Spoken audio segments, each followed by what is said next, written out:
What you are about to hear has not reached your ears by accident. In a universe ruled by quantum precision, coincidence is the disguise used by the law to operate without being questioned.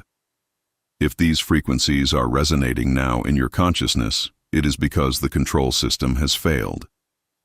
It has failed in its attempt to keep you in lethargy. You have intercepted a transmission that was not intended for the masses. You have found the Forgotten Manuscript, the power treaty that was erased from the annals of history to ensure that humanity remained chained to the lead of survival. For centuries, a mental architecture designed for failure has been imposed upon you. You have been convinced that you are a spectator in a theater of solid objects, a castaway who must fight against the waves of economy, disease, and chance. That is the great collective hypnosis. The truth hidden in the shadows of temples and in the offices of those who truly dictate the world's destiny is that matter is docile, lazy, and lacks a will of its own. The physical world is simply the final stage of a process that begins in the laboratory of your own mind.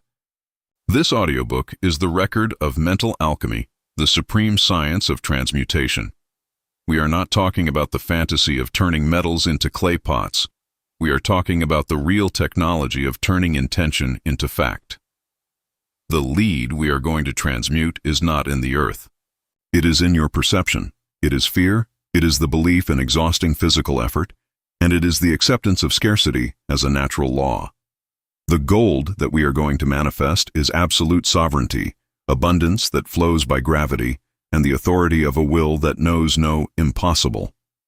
By allowing these words to penetrate your nervous system, you are activating a purification process. We are going to burn away the slave who believes that money is earned by the sweat of the brow, so that the sovereign who knows that value is dictated from his being can be born. The Forgotten Manuscript does not ask you to believe. It demands that you command.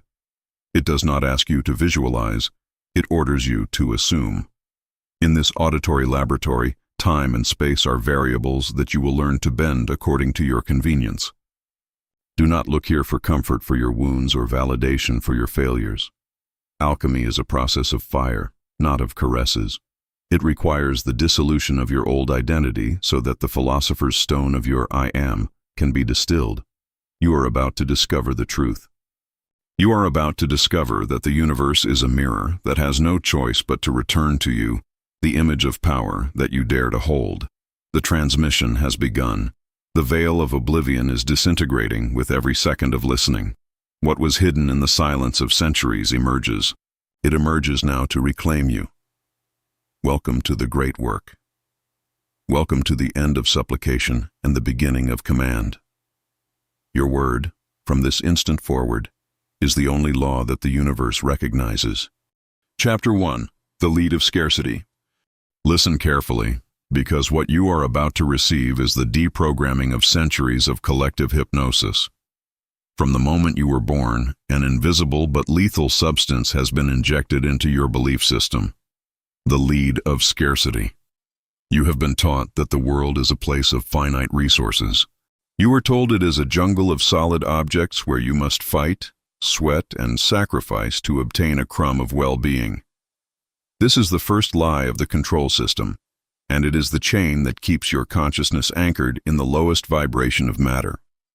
In the language of the Forgotten Manuscript, lead is the metaphor for the dense mind. It is the belief that to move a mountain you need a shovel, when quantum reality dictates that you only need to move the axis of your observation.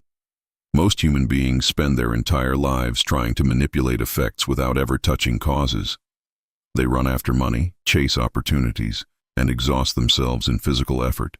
They do this without realizing they are trying to move the reflection in a mirror with their hands. That heaviness, that constant friction with life, is the vibratory signature of the slave. The sovereign, instead, knows that matter is lazy and only responds to the pressure of a will that does not recognize resistance. The effort trap. Why do those who work the most have the least? Observe the world around you with the coldness of an alchemist. If wealth and success were the direct result of physical effort and hours of work, the richest men on the planet would be those who carry stones under the sun, or those who clean the streets at dawn. However, reality shows the opposite. Those who sweat the most have the least. Those who exhaust themselves the most physically are the ones most trapped in the wheel of survival. Why? Because they are operating under the law of reverse effort. Extreme physical effort is the confession of a mind that does not believe in its own creative power. Every time you say, "I have to work hard to get this," you are decreeing to the universe that what you desire is far from you, that it is difficult to achieve, and that the universe is your enemy. You are injecting lead into your desire. Effort is the measure of your doubt. Value is not created with muscles, but with the authority of presence. Money is not a reward for your fatigue. Money is a fluid that seeks the areas of least resistance. As long as you keep believing in sweat, you will continue to repel gold. Gold is liquid light. It cannot mix with the heaviness of sacrifice. The anatomy of scarcity, the virus of insufficiency. Scarcity is an artificial construction, a mental virus designed so that you never look inward. If you believe there is not enough for everyone, you enter competition mode. If you compete, you separate. If you separate, you become weak and manipulable. The global financial system is sustained by this fear of insufficiency. It is based on the idea that value is something external that must be earned or obtained. But in the laboratory of mental alchemy, we understand that the universe is an infinite plenum. There are no voids in abundance, only voids in perception. The scarcity you see in your life is not an economic reality. It is a residue of your lead. You have accepted the idea that you are a lacking subject in a full world, when the truth is that you are the source from which all forms of value emanate. To transmute lead into gold, you must first purge from your nervous system the notion that you lack something. Lack is an impossibility in a sovereign consciousness. If you feel you lack, you have ceased to be the alchemist and have become the base metal waiting to be transformed by external forces. The lead of scarcity manifests through a constant question that tortures the mind of the slave. How am I going to achieve it? The how is the rope that strangles manifestation. When you worry about the logistical process, the intermediate steps, or the contingency plans, you are trying to use your small, logical mind to solve an equation that only infinite consciousness can handle. Linear logic is slow, heavy, and limited by the laws of three-dimensional physics. The alchemist operates through primary causality. He does not ask how the gold will arrive. He establishes that the gold is already there and allows the intelligence of the quantum field to organize the atoms to match his decree. Worrying about the how is a lack of respect for your own divinity. It is as if a king worried about how his servants would cook dinner. The sovereign is only interested in the final result. Consummation is your only job. The details of delivery are the responsibility of the universe, which is your most efficient employee. The frequency of transmutation, the leap from lead to gold. For lead to become gold, it must be subjected to a fire that changes its atomic structure. In mental alchemy, that fire is sustained attention on possession. Do not visualize to obtain. Visualize to recognize that you already have. The shift from I want to I have is the transmutation itself. I want is lead. It has the weight of absence. I have is gold. It has the brilliance of presence. From this moment on, every time you feel the temptation to exert yourself physically more than necessary, stop. Recognize that you are trying to operate like a slave. Return to your command center. Breathe the frequency of opulence. Feel the heaviness of lead leaving your shoulders. Feel the lightness of gold flooding your cells. Do not work for money. Make money work for your frequency. Gold has no choice but to flow where its presence is recognized. Your word has ceased to be a request to become a crystallization order. This chapter marks the end of your career in the hamster wheel of society. Sacrifice is dead. Struggle has been abolished. What the world calls hard work, we call useless friction. You have been called to a life of command, where your mere presence is the engine of your economy. The Forgotten Manuscript does not promise an easy life. It grants you a powerful life. Power requires authority, not effort. Clean your mind of the filth of sweat. Lift your head and look at your reality not as a judge, but as an owner. The lead has dissolved. Gold is on its way, not because you earned it, but because you stopped preventing it with your false belief in effort. The great work has begun in you. The universe, docile and attentive, awaits your next instruction from the throne of absolute certainty. The slave's pride, the addiction to suffering. One of the thickest veils that the Forgotten Manuscript must tear is that of worker's pride. You have been programmed to feel a toxic nobility in exhaustion. You go to bed tired, with aching muscles and a dull mind, and a part of you feels good for it. You believe that fatigue is the currency that grants you the right to receive. But in mental alchemy, fatigue is not a merit. It is a calculation error. Feeling proud of grueling physical effort is like feeling proud of trying to start a fire by rubbing 2 stones for 10 hours when you have a lighter in your pocket. It is a blatant inefficiency. The control system loves your fatigue. A tired man has no energy to imagine, and a man who does not imagine cannot create his reality. He can only react to the one others have created for him. Effort pride is the slave's golden shackle. The sovereign, on the contrary, does not seek fatigue. He seeks zero friction. His goal is for the result to be proportional to his intent. To transmute lead, you must stop loving your weight. You must stop finding identity in your struggle. Struggle is the confession that you are not the master of the situation. The physics of resistance, effort as a repellent. Understand this alchemical law. What you pursue, flees. When you apply desperate physical effort to get money or success, you are emitting a frequency of pursuit. In the physics of consciousness, pursuit implies that the object of your desire is escaping you. You are pushing matter with your anxiety. Effort is, in fact, a force of repulsion.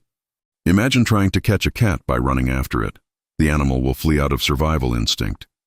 But if you sit in silence, emitting a signal of calm and security, the cat will approach out of curiosity and magnetism. Money works exactly the same. It is a feline energy. If you pursue it with hard work, it senses the pressure. If it senses the pressure of your lack, it moves away towards areas of greater relaxation and certainty. The alchemist does not pursue. The alchemist seduces matter.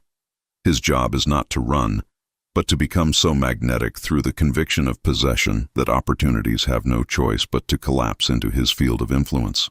Physical effort is the noise that scares away abundance. The silence of authority is the magnet that captures it. The great fraud of exchanging time for value. Time is a dimension of consciousness, not a commodity. When you accept a salary based on hours, you have accepted the lowest possible ceiling for your existence. You have accepted that your value is finite, that it is limited by the hands of a clock and by the resistance of your biological body. You have turned your life into lead. Mental alchemy teaches that value is not generated in time, but in the impact of frequency. A single second of absolute clarity, a single decree issued from the throne of the I Am, can generate more wealth than 30 years of manual labor. Why? Because the decree operates in primary causality, moving billions of atoms at once. Manual labor operates in the consequence, moving one atom at a time. You must divorce your concept of wealth from your concept of time. The sovereign does not charge for what he does. The sovereign receives for what he is. Your presence is the asset. Your certainty is the capital. As long as you count hours, you will remain a servant of time. When you start counting frequencies, you will be the master of eternity. The purifying fire, burning the identity of the seeker. For gold to appear, the seeker must die. The seeker is the one who is always on the way, but never arrives. It is the one who reads all the books, listens to all the audios, but always maintains a distance between himself and realization. The seeker loves the process because the process gives him an excuse not to have to exercise command. It is comfortable to be a seeker. There is hope, but no responsibility. The Forgotten Manuscript demands that you murder the seeker in you. You must become the finder. The difference is a quantum abyss. The seeker operates from the lead of hope, which is a polite form of doubt. The finder operates from the gold of certainty. To transmute your economy, you must stop looking for ways to make money and start being the way money manifests. This change of identity requires you to burn your boats. You must stop having backup plans in case the magic does not work. If you have a plan B, your plan A is a lie. The alchemist has no options, he has decrees. The moment you decide that scarcity is a biological impossibility for you, the fire of transmutation consumes the last remains of lead in your system. Scarcity is a state of contraction. Abundance is a state of expansion. When you exert yourself physically to excess, your body and mind contract. You become small, hard, and resistant. You become lead. Gold, on the other hand, is malleable, bright, and expansive. Royal alchemy consists of learning to live in a state of permanent expansion, even when the senses tell you otherwise. It is the ability to look at an empty account and feel the weight of gold in your hands. It is not a deception, it is a command instruction. By refusing to contract before the appearance of lack, you are forcing the universe to expand to fill your mold. Non-resistance is not weakness, it is maximum power. It is allowing the current of well-being to flow through you without the dams of hard work and worry. You are a channel, not a dam. Let the universe do the heavy lifting of logistical organization. Your only task is to remain on the throne, maintaining the vision, dictating the law, and enjoying the inevitable precipitation of matter at your feet. Listen to these words and let them be engraved in the core of your cells. Sweat is no longer my currency. Time is no longer my limit. Effort is no longer my law. From this instant, I recognize that I am the son of my own economic system. Everything I need gravitates toward me by the pure density of my presence. I have dissolved the lead of scarcity. I have evaporated the lie of sacrifice. I am pure gold in thought and in frequency. Therefore, I am pure gold in manifestation. The great work has passed its first stage of putrefaction. The old has died. What comes now is the distillation of absolute purity. Stay silent. Do not talk about this change with those who still love their lead. Let them see your gold and wonder what God has blessed you. You will know in the secret of your internal laboratory that the only God who has operated is your own awakened will. Chapter 2. Mental Vitriol. In the ancient path of transmutation, there existed a substance feared and respected alike. Vitriol. It was not a sweet balm or a caress for the soul. It was a corrosive acid whose sole function was to dissolve the layers of impurities that suffocated the pure essence of gold. In this second step of your ascent, we must apply that vitriol to your social structure. If the first step was recognizing your own density, this step consists of understanding that you live submerged in an ocean of parasitic frequencies designed to keep you at the base of the pyramid. Poverty is not a lack of money. It is a frequency spell. It is an invisible web of mandates, sayings, dogmas, and shared fears that form a crust over your ability to command. Mental vitriol is the tool we will use to corrode those collective spells. You must understand that society functions as a vast interference field. Every time you try to raise your vibration toward opulence, you collide against the walls of normality imposed by the masses. This chapter is the demolition of that normality. It is the acid that cleans your vision, so you stop seeing the world through the eyes of a needy person and start seeing it through the eyes of an architect. The hypnosis of the tribe, the contract of mediocrity. From the moment you emit your first sound, the environment begins to weave the contract of mediocrity over you. Money doesn't grow on trees. You must be humble. The rich are few. These phrases are not simple comments. They are seals of limitation.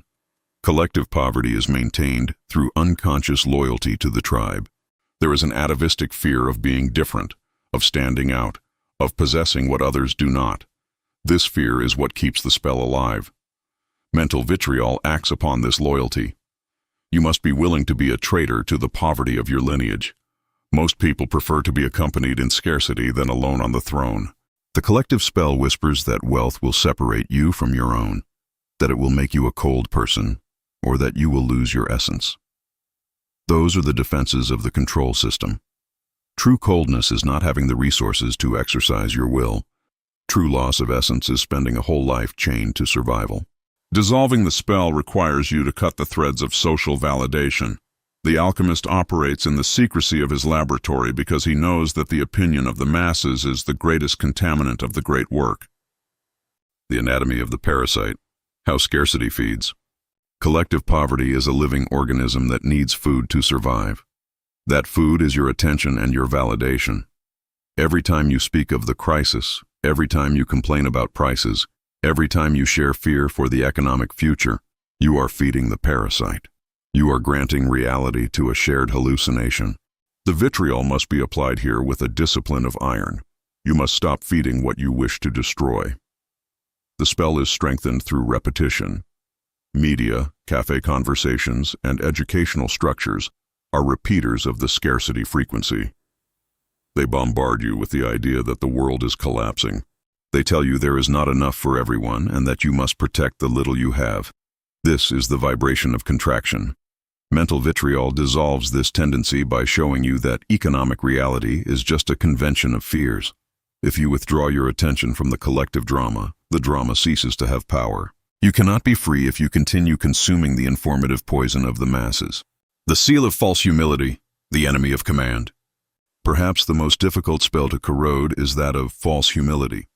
We have been taught that the desire for power and wealth is something dark, while resignation and lack are signs of virtue. This is the masterstroke of the control system. By associating poverty with goodness, it ensures those with best intentions have the least. Mental vitriol destroys this absurd association. There is nothing noble in limitation. Limitation is an atrophy of consciousness. The universe is infinite, expansive, and glorious. Being humble in the sense of reducing your capacity for command is an insult to the source that originated you. True humility is recognizing that you are a channel for infinite opulence and allowing that opulence to manifest through you without the obstacles of the ego that feels unworthy. Unworthiness is the thickest layer of rust on the metal. The acid of this chapter restores your dignity of origin. You were born to reign over matter, not to ask it for permission to exist. Once the vitriol has begun to clean your own mind, you will notice that your physical and social environment begins to emit alarm signals. People deeply enchanted by collective poverty will feel uncomfortable with your new frequency of command. They will try to bring you down to earth, remind you of reality, or mock your new stance. This is the moment of selective distillation. The alchemist cannot allow his pure solution to be contaminated by others' lead. This doesn't necessarily mean moving away physically, but creating a vibratory isolation. You must become impermeable to the scarcity frequencies of others. When someone speaks of poverty, you must see a fictional script that does not belong to you. When the world speaks of limits, you must see a labyrinth designed for mice, not for eagles. Mental vitriol grants you a diamond skin. Nothing vibrating at the victim's frequency can penetrate your field of influence. To close this phase of dissolution, a conscious act of will is necessary. You must formally decouple yourself from the collective unconscious of lack. It is not a request, it is an energetic divorce. The spell only has power as long as you accept its terms. By applying the vitriol of truth, you declare that you are no longer a citizen of scarcity, but a sovereign of abundance. From now on, your word does not join the chorus of laments. Your gaze does not linger on the ruins of the system. Your mind does not process information about the crisis as something real for you. You have dissolved the scabs. You have cleaned the metal. You are ready to stop reacting to the spells of others and start emitting your own decrees of creation. Mental vitriol has fulfilled its function. The space is clean.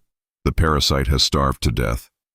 And the gold of your consciousness begins to shine with a light that admits no collective shadows. Sovereign contempt, neutralizing the parasite. For mental vitriol to complete its work, it is necessary to activate a faculty that slave morality has tried to extirpate from your being: sovereign contempt. We are not talking about visceral hatred or reactive anger, for hatred is still a form of attention and therefore food for the spell. Sovereign contempt is the ability to look at scarcity, complaints, and the limitations of others, and strip them of all importance. It is the gaze of the lion toward the trail of an ant. There is no judgment, only absolute irrelevance. The spell of collective poverty survives because you grant it the credit of being real. By applying this contempt, you withdraw that credit. When the system presents you with an inflation figure, a market crisis, or news of lack, the alchemist does not fight it. He simply despises it as a low-quality fiction that has no permission to enter his laboratory. This contempt is the ultimate shield. If you do not give importance to lack, lack has no hook to hang on to in your reality. Vitriol has corroded the interest in drama. What used to scare you now bores you. And in that sovereign boredom, The magic of the masses dies for lack of an audience. Frequency immunity, building the diamond wall. Once you have dissolved loyalties to the tribe, you must crystallize your frequency immunity. The outside world is a constant emitter of static noise. If you do not have your own filter, you will end up tuning into the collective radio station. Radio scarcity. Immunity is built through the saturation of your own field. You must be so full of your own presence and your own decree of opulence that not a single millimeter of space remains for a parasitic idea to lodge itself. This is the diamond wall. It is a vibratory structure that surrounds your nervous system. When you walk through a street where people breathe economic fear, your wall must reflect that energy back to its source. Do not pity the one who chooses lead, for misunderstood compassion is a bridge by which poverty can cross to you. The sovereign knows the best help he can give is to be a living testimony. Your immunity is your greatest act of charity. By staying incorruptible before the social pressure of mediocrity, you create a power vacuum that forces matter to reorganize in your favor. Vitriol has left your surface so polished that nothing of low vibration can adhere to it. The last corner where the spell of collective poverty hides is in your internal dialogue. Often, even when alone, you continue arguing with the voices of parents, teachers, or experts on TV. You keep justifying your expenses or feeling guilt for your desires before an imaginary tribunal of people living in lead. Mental vitriol must enter that basement and silence those voices forever. The exile of the victim is the act of expelling from your mind any entity that does not vibrate at the frequency of command. If an idea suggests that it is difficult, it is an intruder. If a thought says, you shouldn't have so much, it is a parasite. The alchemist does not dialogue with intruders. He dissolves them in the acid of his will. You must reach a state of aristocratic silence, where the only voice heard is that of your own decree. Collective poverty is a background noise you have learned to silence. Now your internal laboratory is hermetically sealed. The atmosphere is pure, the air is charged with the electricity of gold, and you are ready for the next phase of the great work. The seal of the new reality, the authority of the lone observer. To finish this stage of dissolution, you must accept the solitude of command. The sovereign is, by definition, someone who is separated from the herd. You cannot pretend to transmute your life while still seeking approval from those who have not transmuted theirs. Mental vitriol has left you alone in your center of power, and that is the position of maximum advantage. From this place of lone observer, you dictate what is real. If you say there is abundance, regardless of what the world's statistics say. You have broken society's mirror and built your own, where only your opulence is reflected. The collective spell has lost its power because it no longer finds an echo in you. You are a stranger in a world of slaves, an alchemist walking among lead seekers. Keep your gold hidden under your cloak of silence, but let its weight guide your every step. The acid has done its work. The surface is clean, the parasite has been expelled, and the crown of your consciousness is ready to be forged. Chapter 3. The Great Lie of Earning a Living. To advance in the great work, we must dissect the most dangerous phrase that has infected the human psyche. Earning a living. Stop for a second and observe the leaden weight contained in each of those words. Earning implies that life does not belong to you by right of origin, but is a prize or a concession you must obtain. It implies you must obtain it through merit, effort, or submission to an external authority. Living is presented as something outside of you, something you must chase or buy with your time. This phrase is the core of your frequency hijacking. If you believe you have to earn a living, you are implicitly accepting that you are dead. You accept that your existence is illegal until you pay the toll of effort. It is a linguistic spell designed to make you hand over your vital energy in exchange for mere survival. The control system does not want you to live. It wants you to survive just enough to remain productive. By accepting this concept, you have signed a lease. You signed a lease on your own existence. The sovereign, instead, knows that life is the infinite budget they already possess. You do not earn a living. Life is the raw material that you shape. The system does not seek your money. Money is just the paper with which it keeps you entertained. What it really covets is your attention. In quantum economics, Attention is the legal tender of the universe. Whatever you pay attention to, you give your power of creation. By forcing you to spend 90% of your time worried about how to earn a living, the system ensures that your attention is captured in the frequency of scarcity. When your attention is hijacked by survival, you have no surplus energy for transmutation. A man counting pennies to pay rent cannot visualize empires. That is the master trap. The system keeps you in a state of chronic fatigue and constant alert, so that your frequency never rises above the level of basic survival. They have turned your creative capacity into a battery that powers their structure. Breaking this hijacking requires you to withdraw your attention from how to survive and place it on what I desire to dictate. Money will begin to appear, not because you work more, but because you stopped spending your attention on the simulation of lack. The concept of earning a living is indissolubly linked to the sale of time. You have been convinced that your value is proportional to the hours you spend performing a task. This is the physics of the slave. Linear time is the prison of matter. If you accept exchanging hours for bills, you have accepted an arithmetic progression. You accept this in a universe that is geometric and exponential. The system hijacks your frequency by making you believe that time is a scarce resource that runs out. It makes you run after the clock, generating constant anxiety that lowers your vibration. But the alchemist knows that time is an illusion of perception. Real value is not generated in duration, but in the intensity of the decree. A single hour of total alignment with your sovereign self can generate more resources than an entire lifetime of mechanical labor. The system hates this truth because it cannot measure it or tax it. To free yourself, you must stop measuring success in hours. Start measuring it in the purity of your signal. You do not sell time, you project reality.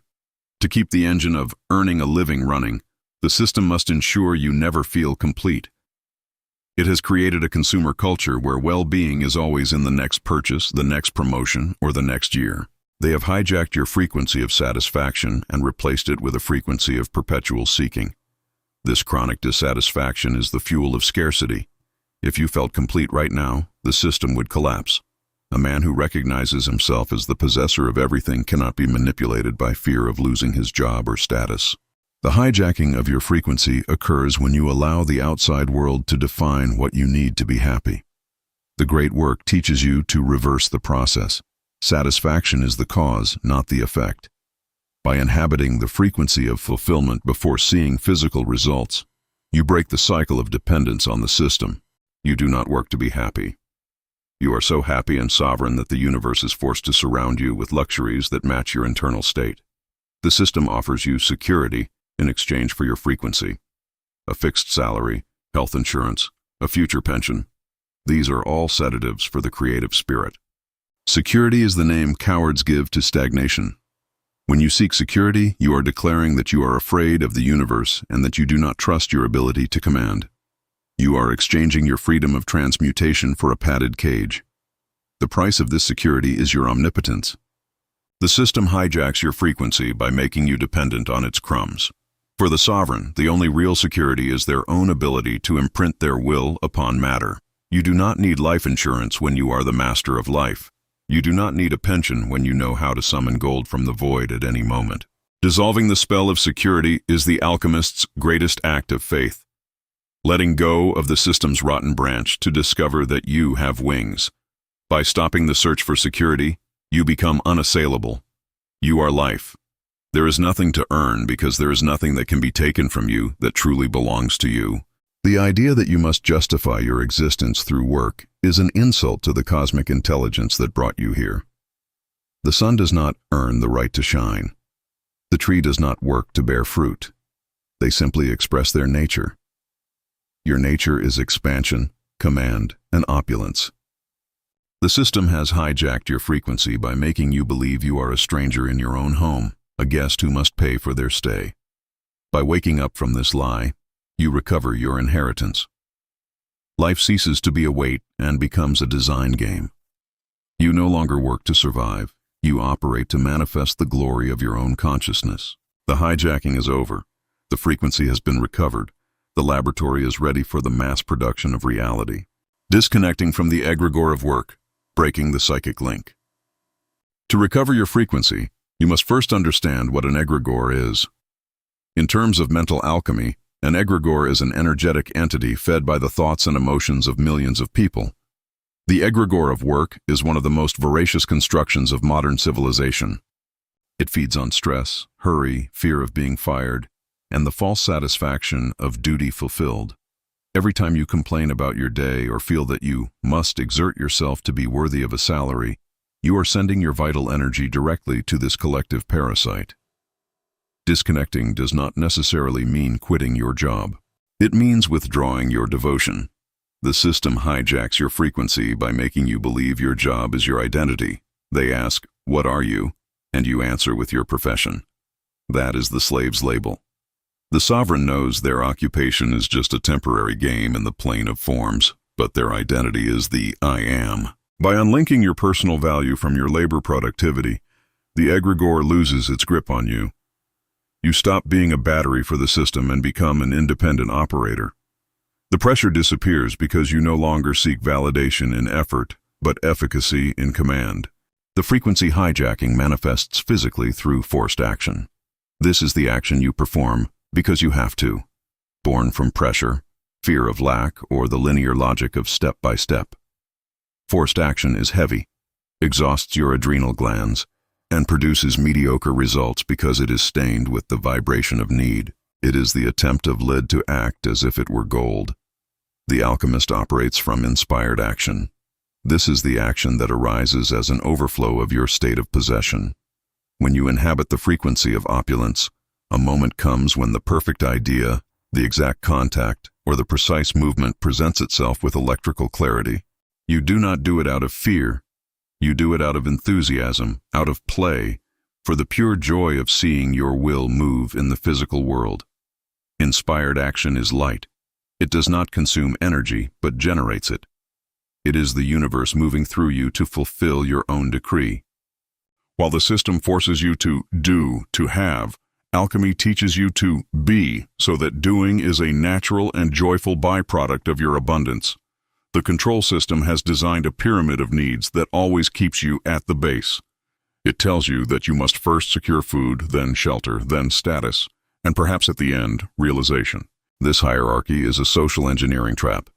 It keeps you busy solving the basics so you never reach the supreme. It is the perpetual hijacking of your attention on the urgent so you ignore the important. Real transmutation inverts the pyramid. The sovereign begins with the realization of command. By establishing your authority over universal substance from the first moment, basic needs are resolved by addition and gravity. Money, shelter, and food are the lowest forms of energy. They are the easiest to attract when your frequency is at its highest. You do not need to climb the pyramid step by step. You can jump straight to the top and let the base build itself under your feet. By ceasing to prioritize need ceases to exist as an obstacle. You have hacked the system's order of priority and, in doing so, you have become invisible to its pressure mechanisms. The great lie has been exposed. You are no longer a cog in the machinery of earning a living. You have understood that life was given to you as a sovereign inheritance, and that the system is only a parasite trying to tax you for breathing your own air. Frequency freedom is the state in which you walk through the physical world and use its currency. You participate in its games, but your mind and spirit inhabit a dimension of inexhaustible wealth. This is the true exit from the matrix. It is not a trip to another planet. It is a change of frequency in this one. When you stop believing that the system is the provider of your good, it loses its power of punishment over you. You become unmanageable. Your economy becomes miraculous in the eyes of others. But for you, it is simply the logical result of having recovered your frequency. You have stopped being an employee of fate to become the CEO of your own reality. The hijacking is over. The ransom has been your own consciousness waking up to the fact that gold was always in your gaze, never in your sweat. Chapter 4. Fixing the Mercury. In the tradition of internal transmutation, Mercury represents the most elusive, volatile, and treacherous substance in the laboratory, the ordinary mind. Mercury, in its natural state, is liquid. It slips through the fingers, fragments into 1,000 drops at the slightest contact, and evaporates with heat without leaving a trace. That is exactly the description of the slave's mind. One moment it desires greatness, the next it shrinks in fear before a bill. One minute it feels like a god, and the next it feels like a victim of chance. This volatility is the greatest impediment to the creation of gold. The universe is a docile reflection. However, it can only reflect an image that stays still long enough to be captured by matter. If your internal image changes every 5 seconds due to doubt, the universe will only return chaos, delays, and fragmented results. Fixing the Mercury is the process of solidifying your attention and taming mental fluctuation. It is about converting your thought into an immovable stone of certainty. As long as your mind is mercurial, your reality will be liquid. When your mind is fixed, reality crystallizes.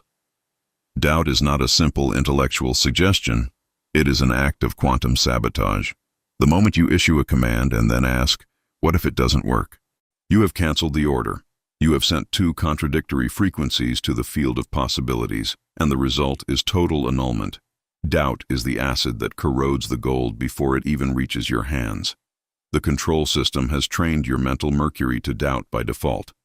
You have been told that being realistic is a virtue, but realism is nothing more than the acceptance of past limitations projected into the future. Doubt is loyalty to lead. Every time you doubt your ability to transmute your economy, you are worshiping scarcity. Fixing the Mercury requires you to understand that doubt is not yours. It is an external interference, a frequency parasite trying to prevent the observer from collapsing the wave function into a reality of success. The alchemist does not fight doubt. He recognizes it as an impurity of the metal and subjects it to the fire of the will until it evaporates. Attention is the laser of the spirit. If attention is scattered, energy dissipates, and no transmutation occurs. Most people live with their attention fragmented into 1,000 distractions. Social networks, other people's problems, irrelevant news. Their mercury is so dispersed, they cannot heat any idea to the boiling point necessary for physical manifestation. Fixing the Mercury means turning your attention into a high-precision lens. You must be able to sustain the vision of your opulence with such intensity that the physical world around you begins to seem blurry and unreal compared to the sharpness of your internal image. This is the unwavering focus. It is not an exhausting effort. It is an absolute fascination with your own decree. The sovereign does not try to concentrate. The sovereign is so convinced of his reality that he has no interest in looking at anything else. Focus is the glue that binds consciousness to matter. If you manage to keep the Mercury fixed for the necessary time, the gold is inevitable. Mercury often hides under the mask of hesitation, the maybe, the someday, the it could be. These are the cracks through which your creative power escapes. Hesitation is the signature of the man who still believes the universe is something external that can tell him no. The sovereign has banished these words from his laboratory. His language is binary. It is or it is not. And if he has said it is, then it already is. Fixing the Mercury is eliminating the gap between the decree and acceptance. Hesitation occurs when the observer looks at linear time and gets nervous about the delay. But time is only the resistance offered by dense matter to reorganize itself. If you hesitate during the wait, you restart the process. The alchemist knows that once the Mercury has been fixed under the pressure of the will, the physical form is obliged to appear. Your only task is not to move the lens. Keep your gaze fixed on the consummated result and let the universe twist to fit the mold you have created. Certainty is not an emotion. It is a state of mental atmospheric pressure. When you fix the Mercury, you are increasing the internal pressure of your electromagnetic field. You are compressing your thoughts until they acquire the hardness and brilliance of a diamond. A pressurized thought is impregnable against external circumstances. This pressure is achieved through the repetition of the state of possession. You do not repeat words like a parrot, but you repeat the feeling that the gold is already in your power, over and over, until it becomes more real than the air you breathe. Mercury is fixed when there is no longer room for contradiction. You have become so dense in your certainty that the external reality, which is much more subtle and plastic than you have been told, is forced to yield to your weight. You are not asking permission from reality. You are crushing it with the mass of your conviction. That is the beginning of unwavering focus. It is the moment you stop being a seeker to become the center of gravity of the universe. You have ceased to be a volatile observer to become an immovable axis. You have understood that doubt is just noise in the system and that focus is the signal that orders the chaos. Mercury no longer escapes. It shines with the fixity of the sun. From this moment on, your laboratory is calm. No wind of doubt can move your balance. You have fixed the base. You are ready for unwavering focus to start melting the last remains of lead and revealing the gold that was always there, waiting for your gaze to be strong enough to sustain it. Doubt has died. Command has begun. The vacuum chamber technique, isolating the intention. To fix the mercury, the alchemist must learn to create a mental vacuum chamber. The beginner's error is trying to fight thoughts of doubt, which only gives them more energy and solidity. Fighting doubt is like trying to put out a fire by blowing on it. The oxygen of your attention only expands the flames. The vacuum technique consists of withdrawing all atmosphere around the intrusive thought.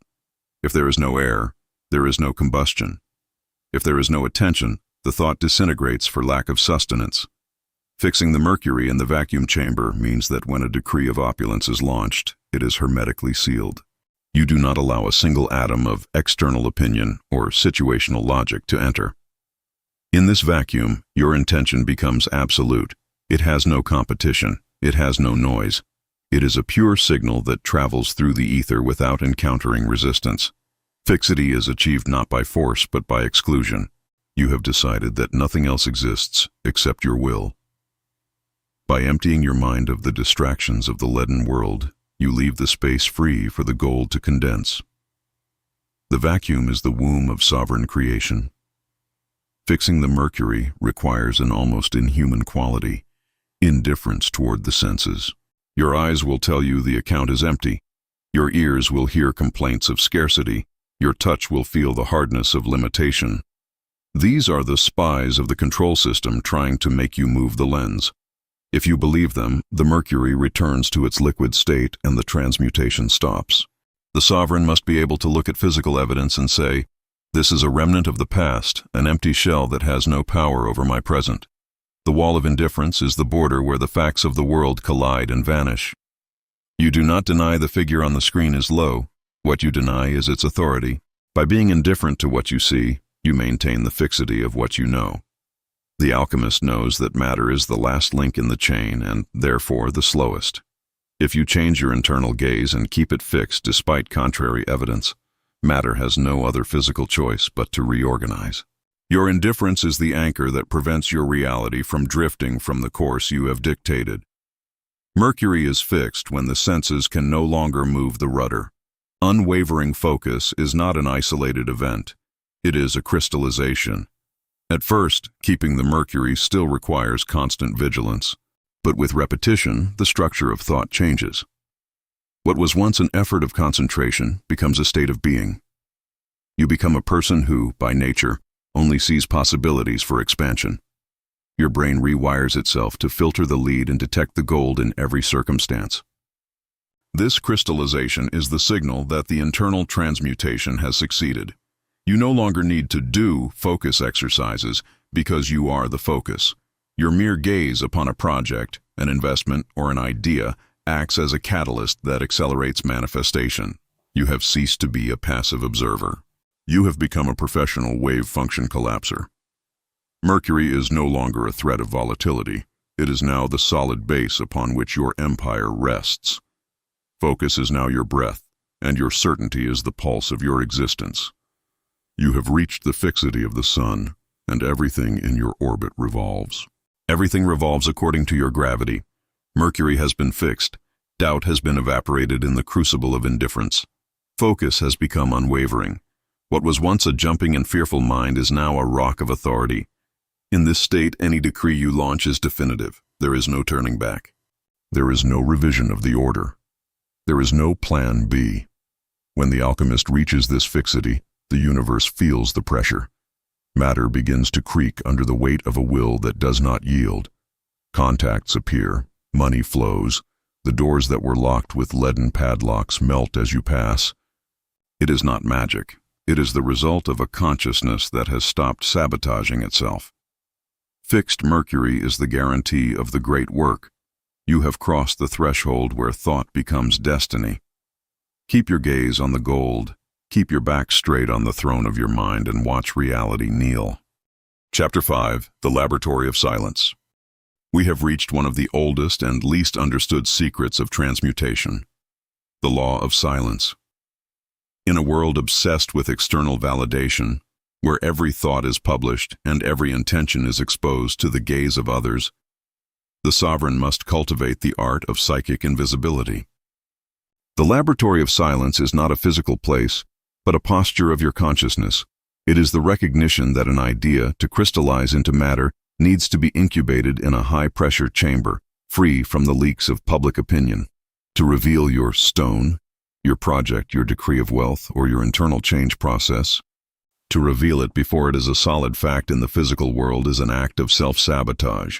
The moment you talk about your intentions with someone who does not vibrate at your same frequency of command, you open a hole in your electromagnetic field. You are allowing the cold air of others' doubt to enter your hot crucible. The energy that should be condensing gold dissipates in explanation, in justification, and in the search for approval. Silence is not shyness, it is pressure engineering. An alchemist who talks too much is an alchemist who never transmutes. Quantum physics has given us the scientific proof of what ancient masters already knew. The observer alters the observed. When you reveal your vision to others, you are allowing their belief systems to interact with your creation. Most people are deeply anchored in the lead of scarcity. Their minds are programmed to detect risks, limitations, and reasons why that won't work. By telling them your plans, their doubts act as micro-parasites upon your intention. Even if they don't say anything negative to your face, their internal vibration of skepticism projects a shadow over your decree. You are forcing your will to fight not only your own inertia, but the collective inertia of those around you. Silence grants you the benefit of immunity through invisibility. If they don't know what you are cooking, they cannot project their fear upon it.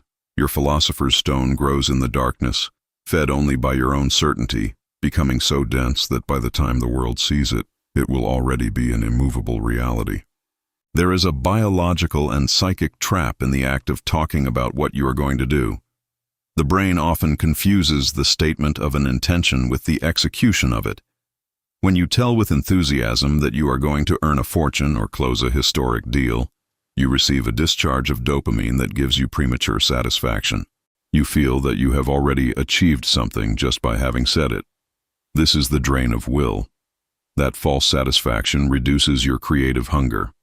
The steam that should be moving the pistons of your action and your unwavering focus escapes through your mouth in the form of empty words. The sovereign prefers to maintain that internal tension. He uses silence to compress the desire until it becomes a physical necessity of manifestation. Do not speak of what you are going to be. Be what you have decreed, and let the world find out by the noise the impact of your success makes. Speech is silver, but silence is the womb of gold. The alchemist operates under a secret name, or an identity that the world does not know. On the outside, you may seem like a normal person, moving within the system, but on the inside, you are a monarch dictating laws. This duality is your greatest protection. If people knew the level of power you are claiming, they would try to sabotage you. They would try by pure herd instinct. The control system tolerates dreamers, but fears silent operators. Keeping your stone hidden means you do not need to defend your position. You do not argue with those who believe life is difficult. You do not try to convince the skeptic that matter is docile. By avoiding discussion, you preserve your authority. Discussion is an admission of equality. The sovereign does not discuss. He simply issues the decree and observes the obedience of the environment. The laboratory of silence allows you to move like a ghost among the living, building your empire brick by brick. You build without anyone seeing the structure until it is too late to stop it. Your success will be a fait accompli before the first critic has time to open their mouth. Transmutation is, ultimately, a solitary act. No one can enter the sanctuary of your mind to help you fix the Mercury. Silence reinforces this necessary solitude. It forces you to seek validation solely within yourself. If you need others to believe in your project so that you can believe in it, then you are not an alchemist. You are a supplicant for attention. The philosopher's stone is forged in isolation from the opinions of others. You must learn to enjoy the secret. There is an erotic and sovereign pleasure in knowing that you have an ace up your sleeve that the world does not even suspect. That secret is your source of power. As long as you keep the laboratory closed, you are the only owner of the pressure. The moment you open the door for someone to look, you lose control of the internal climate. Silence is the containment wall that allows your divinity to concentrate to the point of creative explosion. Learn to be silent, and the universe will learn to listen to you. From today on, your movements are silent. Your decrees are engraved in the ether, not on social networks. Your progress is measured by the solidity of your account and the peace of your spirit, not by the applause of the masses. You have entered the laboratory of silence, and here, the only voice that matters is yours. The world will see the glow, but will never know the formula. They will feel the heat, but will never see the fire. You are an alchemist, and your stone is too precious to be exposed to the contaminated atmosphere of the collective lead. Guard the secret, protect the pressure, and observe how, in the absolute darkness of your silence, the gold begins to crystallize with a force that will leave the world breathless. The laboratory is sealed. To protect the pressure of your internal laboratory, you must master the art of alchemical camouflage. The error of the initiate is trying to prove their new power to those who still vibrate in the lead. They feel the need to correct others, to preach abundance, or to show their premature results to obtain validation. By doing this, you become a target for the egregore of scarcity. Society has antibodies against sovereignty. If it detects a cell that refuses to be a slave, it will try to attack it through criticism, mockery, or energetic sabotage. Social distraction consists of giving the world what it expects to see, so they stop looking. They stop looking at what you are actually doing. If people expect you to complain about the economy, nod slightly without giving your emotion. If they expect you to talk about hard work, let them believe you are struggling, while you, in the secret of your mind, are operating from zero friction. This camouflage grants you absolute freedom of movement. While the world believes you are just another member of the herd, you are pulling the strings of your quantum reality without interference. Silence is not just being quiet. It is knowing what noise to make so that no one hears the true sound of your transmutation. In your path toward the great work, you will inevitably encounter the guardians of lead, friends, family, or colleagues, whose only function is to remind you of the laws of limitation. When you reveal a minimal part of your brilliance, their slave instinct reacts by trying to put out your fire with realism. Trying to convince a skeptic is one of the most costly energy leaks you can afford. By arguing, you are lowering your frequency to their level of doubt to try to lift them, but all you achieve is contaminating your own alchemical solution. The sovereign response to skepticism is the vacuum of response. Do not defend your vision. Do not explain your methods. Do not try to prove that you are right. Silence in the face of others' doubt is a declaration of vibratory superiority. If you do not respond, the skeptic's attack has nowhere to land and returns to its origin. By keeping your stone hidden, you prevent the projection of failure. You prevent others from projecting their architecture of failure onto your construction of success. Your laboratory is a sacred space where only your own voice enters. Outsiders may see the finished building, but they must never be invited to see the blueprints while the cement is still fresh. There is a law of mental thermodynamics that dictates that contained energy increases its power, while expressed energy dissipates. When you talk about what you are going to achieve, you are releasing the steam pressure that should be driving your manifestation. It is an instant and cheap gratification that weakens your will. The alchemist uses silence to pressurize desire. By not telling anyone, the internal tension grows until it becomes unbearable, and that tension is what forces matter to yield and reorganize. This self-imposed silence creates a hunger for reality. Since you haven't obtained applause for your intentions, you seek result. Your nervous system is forced to seek satisfaction solely in the physical result. Silence turns your project into an explosive secret. That accumulated energy is what allows the miracle to happen overnight in the eyes of others. What they call luck, you call accumulation of pressure in silence. You have stopped being a broadcaster of hopes to become a condenser of facts. The less you speak, the faster the gold will appear. The culmination of this chapter is the acceptance of aristocratic solitude. Gold is not found in piles in the streets. It is found in deep and silent veins, far from the noisy surface. To be gold, you must accept living with the same discretion as the precious metal. The desire to be understood is a weakness of the ego. The sovereign does not seek understanding, he seeks effectiveness. Silence separates you from the mass, but joins you to the source. By sealing your laboratory, you have ended validation. You have ended the era of external validation. You no longer need anyone to tell you that you are on the right track, because the results in your physical world are the only witnesses you accept. Silence has purified your intention. Your philosopher's stone is now protected under layers of discretion and indifference. You are the only owner of your process. Walk through the world with the smile of one who knows something that others ignore. Your wealth, your power, and your success are a private matter between you and the universe.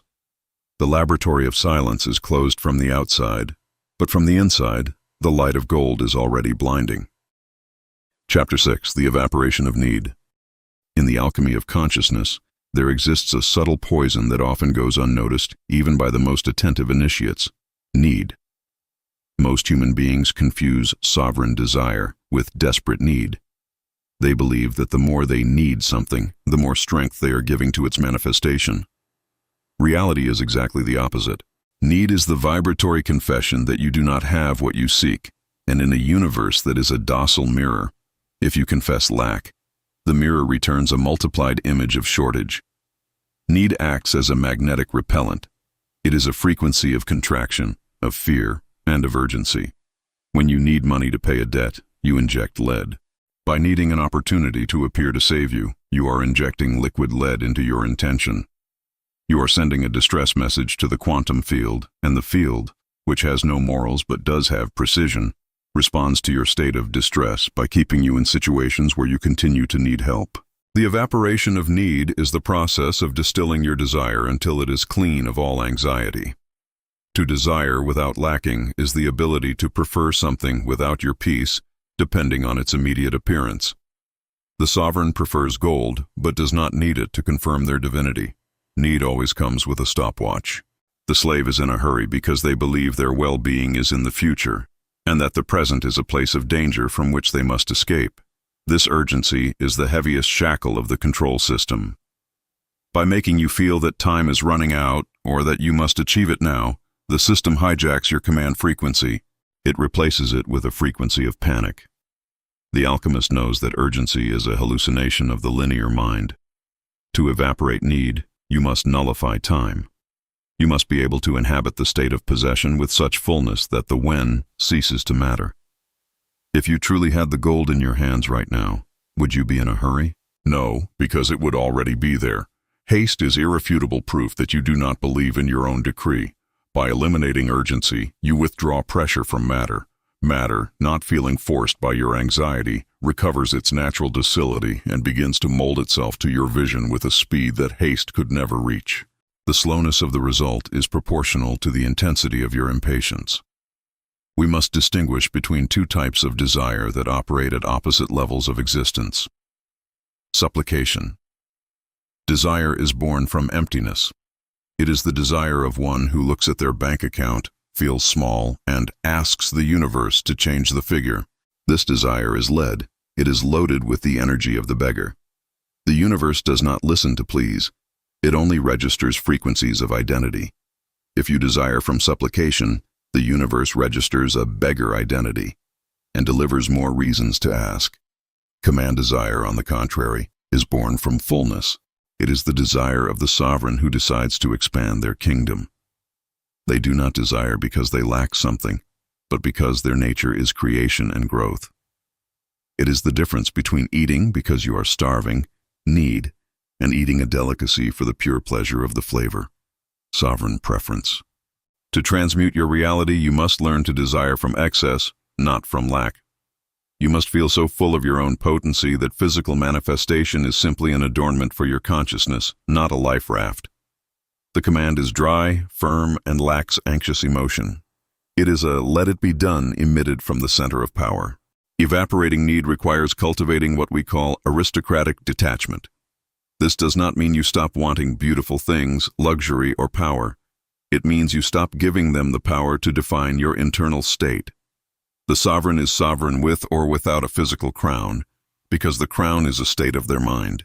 By not being attached to the result, you become unmanageable for chance. Detachment is the highest form of alchemical faith. It is saying, I have issued my decree, I know that matter is obliged to obey, and therefore I can dedicate myself to enjoying the present while the form crystallizes. Attachment is a form of surveillance. It is constantly looking out the window to see if the mailman brings the check. That surveillance confesses doubt. Detachment is the tranquility of one who already knows that the order has been sent and that the messenger is the universe itself. By letting go of the need to see the result now, you allow the result to appear. The paradox of the great work is that what you stop needing desperately is precisely what begins to rain upon you in abundance. Need evaporates when you reach the point of mental self-sufficiency. This happens when your internal world is so rich, so opulent, and so full of the sensation of possession that the world seems secondary. The alchemist trains to spend their internal wealth before seeing a single physical cent. In the laboratory of their mind, they already travel, they already buy, they already invest, and they already enjoy. This internal pressurization of abundance makes need a logical impossibility. How can you need money if you own the source? By saturating your nervous system with the frequency of possession, the hunger disappears. And it is in that state of spiritual satiety where real transmutation occurs. The universe is attracted to what is already full. Physical wealth seeks mental wealth by the law of affinity. You have removed the last plug. By evaporating need, you have removed the plug that prevented the flow of the source. You have stopped being a black hole that tries to absorb energy and have become a sun that emits it. Your desire is no longer a cry for help, but a direction of march. Your consciousness no longer has cracks of lack where your power escapes.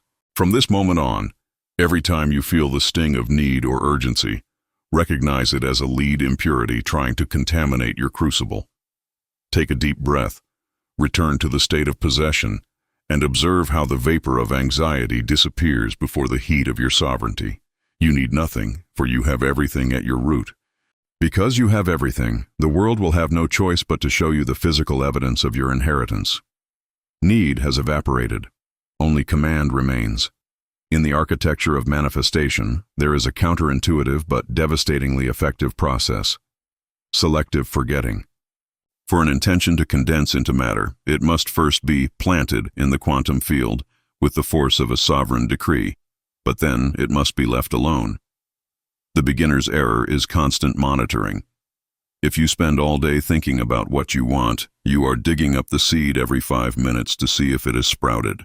That act of anxious surveillance is irrefutable proof that you still need the result to feel complete. And as we have established, need is the lead that stops transmutation. Selective forgetting consists of launching the command with absolute fixity and then, deliberately, directing your attention elsewhere with total detachment. It is not a real forgetting of the goal, but a forgetting of the lack of the goal. It is the supreme confidence of the monarch who signs an edict and knows that their ministers, the laws of the universe, will execute it without him having to supervise every logistical step. By forgetting the desire, you withdraw the pressure of doubt. You allow the intelligence of the void to work without the interference of your impatience. Gold condenses in the darkness of silence, not under the light of worry. One of the most potent need spells of the control system is debt and its physical reminders: bills, negative balances, and due dates. The system uses these elements to anchor your frequency in urgency and fear. When you look at a bill and feel that knot in your stomach, you are worshiping the god of scarcity. You are declaring that that piece of paper or that digital figure has more authority than your will of command. You are injecting pure need. The indifference toward the bill is the act of looking at the financial obligation and refusing to hand over your emotional state. The sovereign looks at debt not as a problem, but as an energy output that has already been compensated by the infinite source of which they are a part. You do not pay with fear. You pay with nonchalance. You pay with the indifference of one who knows their account is the universe itself.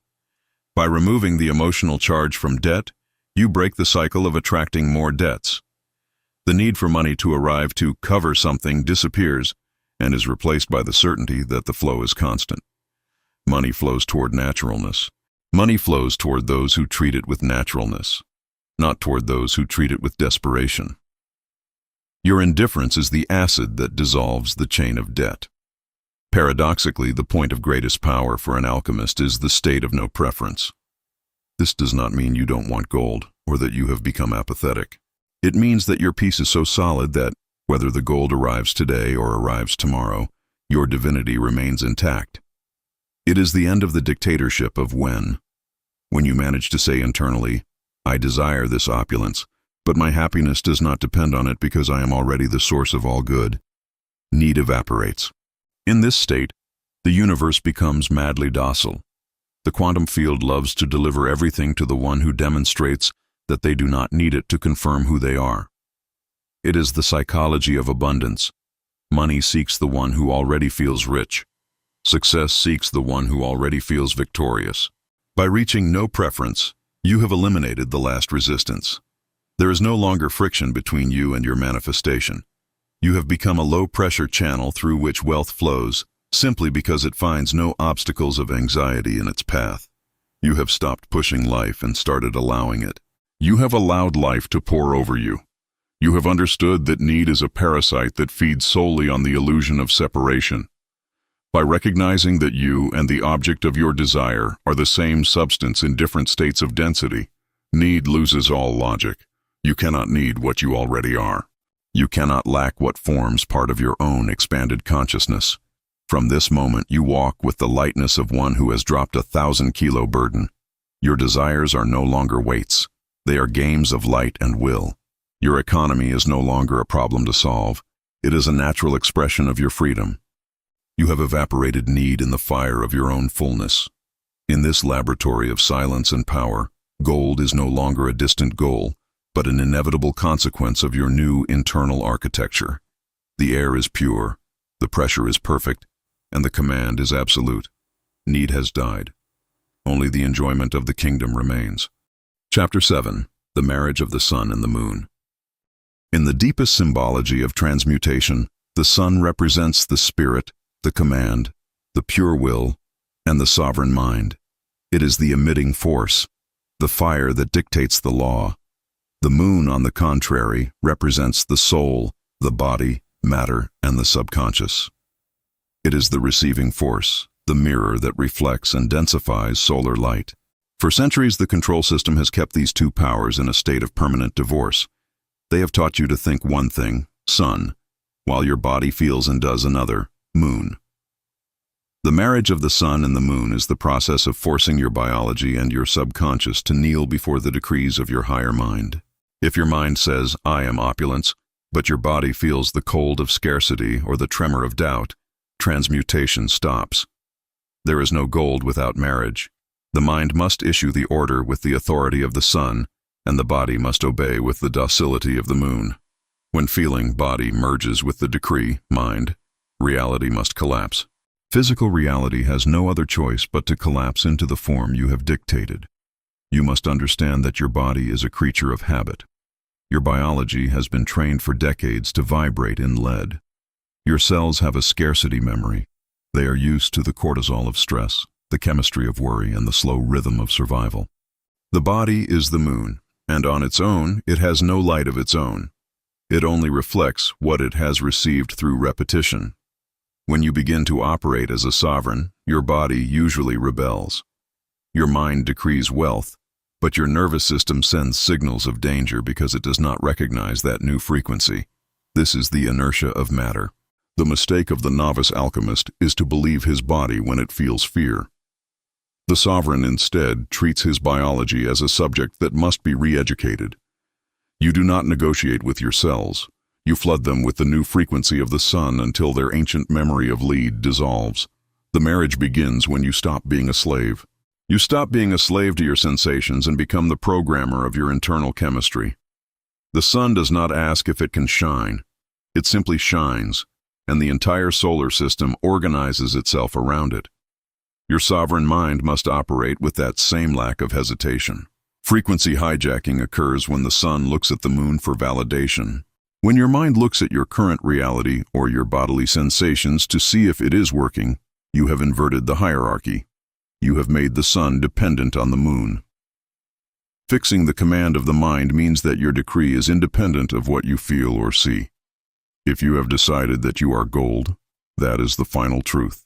It remains the truth even if your body is screaming that it is hungry or afraid. The solar mind is frigid in its determination. It does not seek the validation of the body.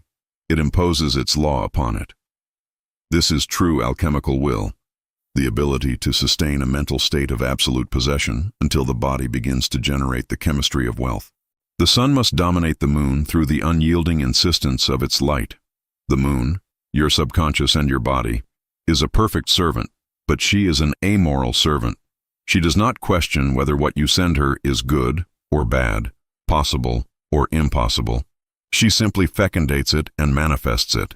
If you send her images of debt and feelings of exhaustion, she will faithfully create more of the same. She is the earth where the seed of thought germinates. The alchemical marriage occurs when the sun stops sending garbage to the moon. You must learn to impregnate your subconscious only with images of command and sensations of triumph. This requires constant vigilance of the laboratory of the imagination. Do not allow a single thought of scarcity to touch the surface of your internal moon. You must seduce your subconscious with the beauty of your new life until your body begins to move, speak, and act as if it were already sitting on the throne. When the body believes the lie of the spirit, the lie becomes the only physical truth available. The moon only shines when the sun claims her completely. At a biological level, the marriage of the sun and the moon is the replacement of the chemistry of survival with the chemistry of sovereignty. Fear produces cortisol, biological lead. Command and possession produce dopamine, serotonin, and oxytocin, biological gold. A body saturated with cortisol is a body that repels wealth because it is in defense mode. A body saturated with the chemistry of triumph is a magnetic body. Real transmutation occurs when you learn to generate the ecstasy of success at will. If you can close your eyes and feel the weight of gold and the expansion of abundance with such intensity that your glands secrete the corresponding chemistry, you have won the war. You have deceived biology. You have forced the moon to reflect a sun that is not yet visible to others. This biological omnipotence is the basis of manifestation. The universe cannot deny anything to a man whose body is already living in the result. The divorce between what you think and what you feel has ended. Your mind commands, and your body executes. Your spirit decrees, and your matter obeys. You have celebrated the alchemical wedding in the center of your being. From now on, when you speak, your body will back your word with a vibration of total authority. When you walk, the earth will feel the weight of someone who already possesses their destiny. The sun and the moon shine together in your internal sky. The command is total. The obedience is absolute. Gold is the inevitable result. The technique of sensory saturation, hacking the nervous system. For the marriage of the sun and the moon to be consummated, the mind, the sun, cannot limit itself to issuing abstract orders. It must project images and sensations with such sharpness that the body, the moon, has no choice but to accept them as its present biological reality. The human nervous system does not distinguish between fact and imagination. It does not distinguish between an event occurring outside and one being vividly imagined with sensory intensity. Sensory saturation is the process of flooding your 5 internal senses until the body surrenders to the new frequency of gold. It is not about visualizing a flat image in your mind like a photograph. It is about inhabiting the scene. If your decree is opulence, you must feel the texture of the leather of your new vehicle under your fingers. You must smell the aroma of wood and success in your office. You must hear the metallic and solid sound of doors closing behind you. This saturation forces the moon, your subconscious, to generate the chemistry of possession. When the body is saturated in this way, the need for it to happen outside disappears, because for your biology, it is already happening. At that point of saturation, the marriage is total and physical matter begins to precipitate to save the coherence between what you feel and what you see. There is a common error in superficial schools of thought, the advice to act as if you were already rich or powerful. The problem with acting as if is that it maintains duality. There is a real me who is poor and an acting me who pretends to be rich. This is an alchemical divorce, not a marriage. The sun and moon remain separated. The impression of identity goes much further. It consists of stopping acting and starting to be. To imprint your new identity on the nervous system, you must perform a collapse of past and future into the present. You are not waiting to be that sovereign. You already are, and the fact that your eyes still see lead is just a technical delay. When you walk, your feet must feel the weight of a man who owes nothing to anyone. When you speak, your voice must have the calm of one who does not need to convince, because his authority is a fact. By imprinting identity on your posture, breathing, and gaze, the body ceases to be an obstacle and becomes the amplifier of your decree. Your body has been a repository of scarcity memories for years. Every cell of your organism has learned to respond to the stress of lack and the heaviness of doubt. For the marriage to be stable, you must carry out a cellular re-education. The sun must be relentless in its light. Every contraction of doubt must be seen as a moon ghost. Do not fight the sensation. Envelop it with the new frequency. Speak to your body with the authority of a kind but firm monarch. Body, that fear is a memory error. Our reality is opulence. Relax into the gold. By doing this repeatedly, you are rewiring your neural pathways. You are teaching your biology to feel safe in abundance. The marriage solidifies when your natural state, your emotional baseline, is expansion and not contraction. When the body prefers the frequency of gold because it feels more natural than lead, you have won the internal war. The moon no longer reflects shadows. She is now a perfect mirror of your solar divinity. We conclude this chapter with the realization that the great work is not an intellectual concept, but a physical experience. The marriage of the sun and the moon is the point where spirit becomes flesh. You have united the command of your mind with the obedience of your body, and the result is a magnetic presence. From this moment on, your mere physical presence is a decree. You do not need to shout to be heard by matter. Your bodily vibration is already giving the orders. You have unified your two powers. You are a complete being, a house united, an alchemist who has managed to make his internal moon shine with the glory of his sun. Chapter 8. The Sulfur of Certainty. In the triad of alchemical creation, we have already stabilized the Mercury, the mind, and harmonized the salt, the body, the moon. But a structure without fire is only a clay statue, cold, inert, and lifeless. Sulfur is the active principle, the igneous spark, the soul that inflames intention and endows it with an expansive force. This force is capable of breaking the resistance of dense matter. At this level of the great work, sulfur represents absolute certainty. Certainty is not a logical conclusion you reach after seeing proof. It is the fire you set before proof exists, to force it to appear. The control system has taught you to be prudent. Prudence is just another way of saying your fire should be small and controlled. They have told you not to get your hopes up so as not to be disappointed. That advice is the fire extinguisher of your divinity. The alchemist knows that without a total inflammation of thought, matter lacks enough heat to melt and reorganize into gold. The sulfur of certainty is the fuel that turns a vague desire into an atomic decree. There is a quantum abyss between believing something will happen and knowing it is already a fact. Belief is mercurial. It is a fluctuation seeking external validation. Knowledge, the certainty of sulfur, is a solar and internal property. When you know, there is no room for discussion, neither with yourself nor with the universe.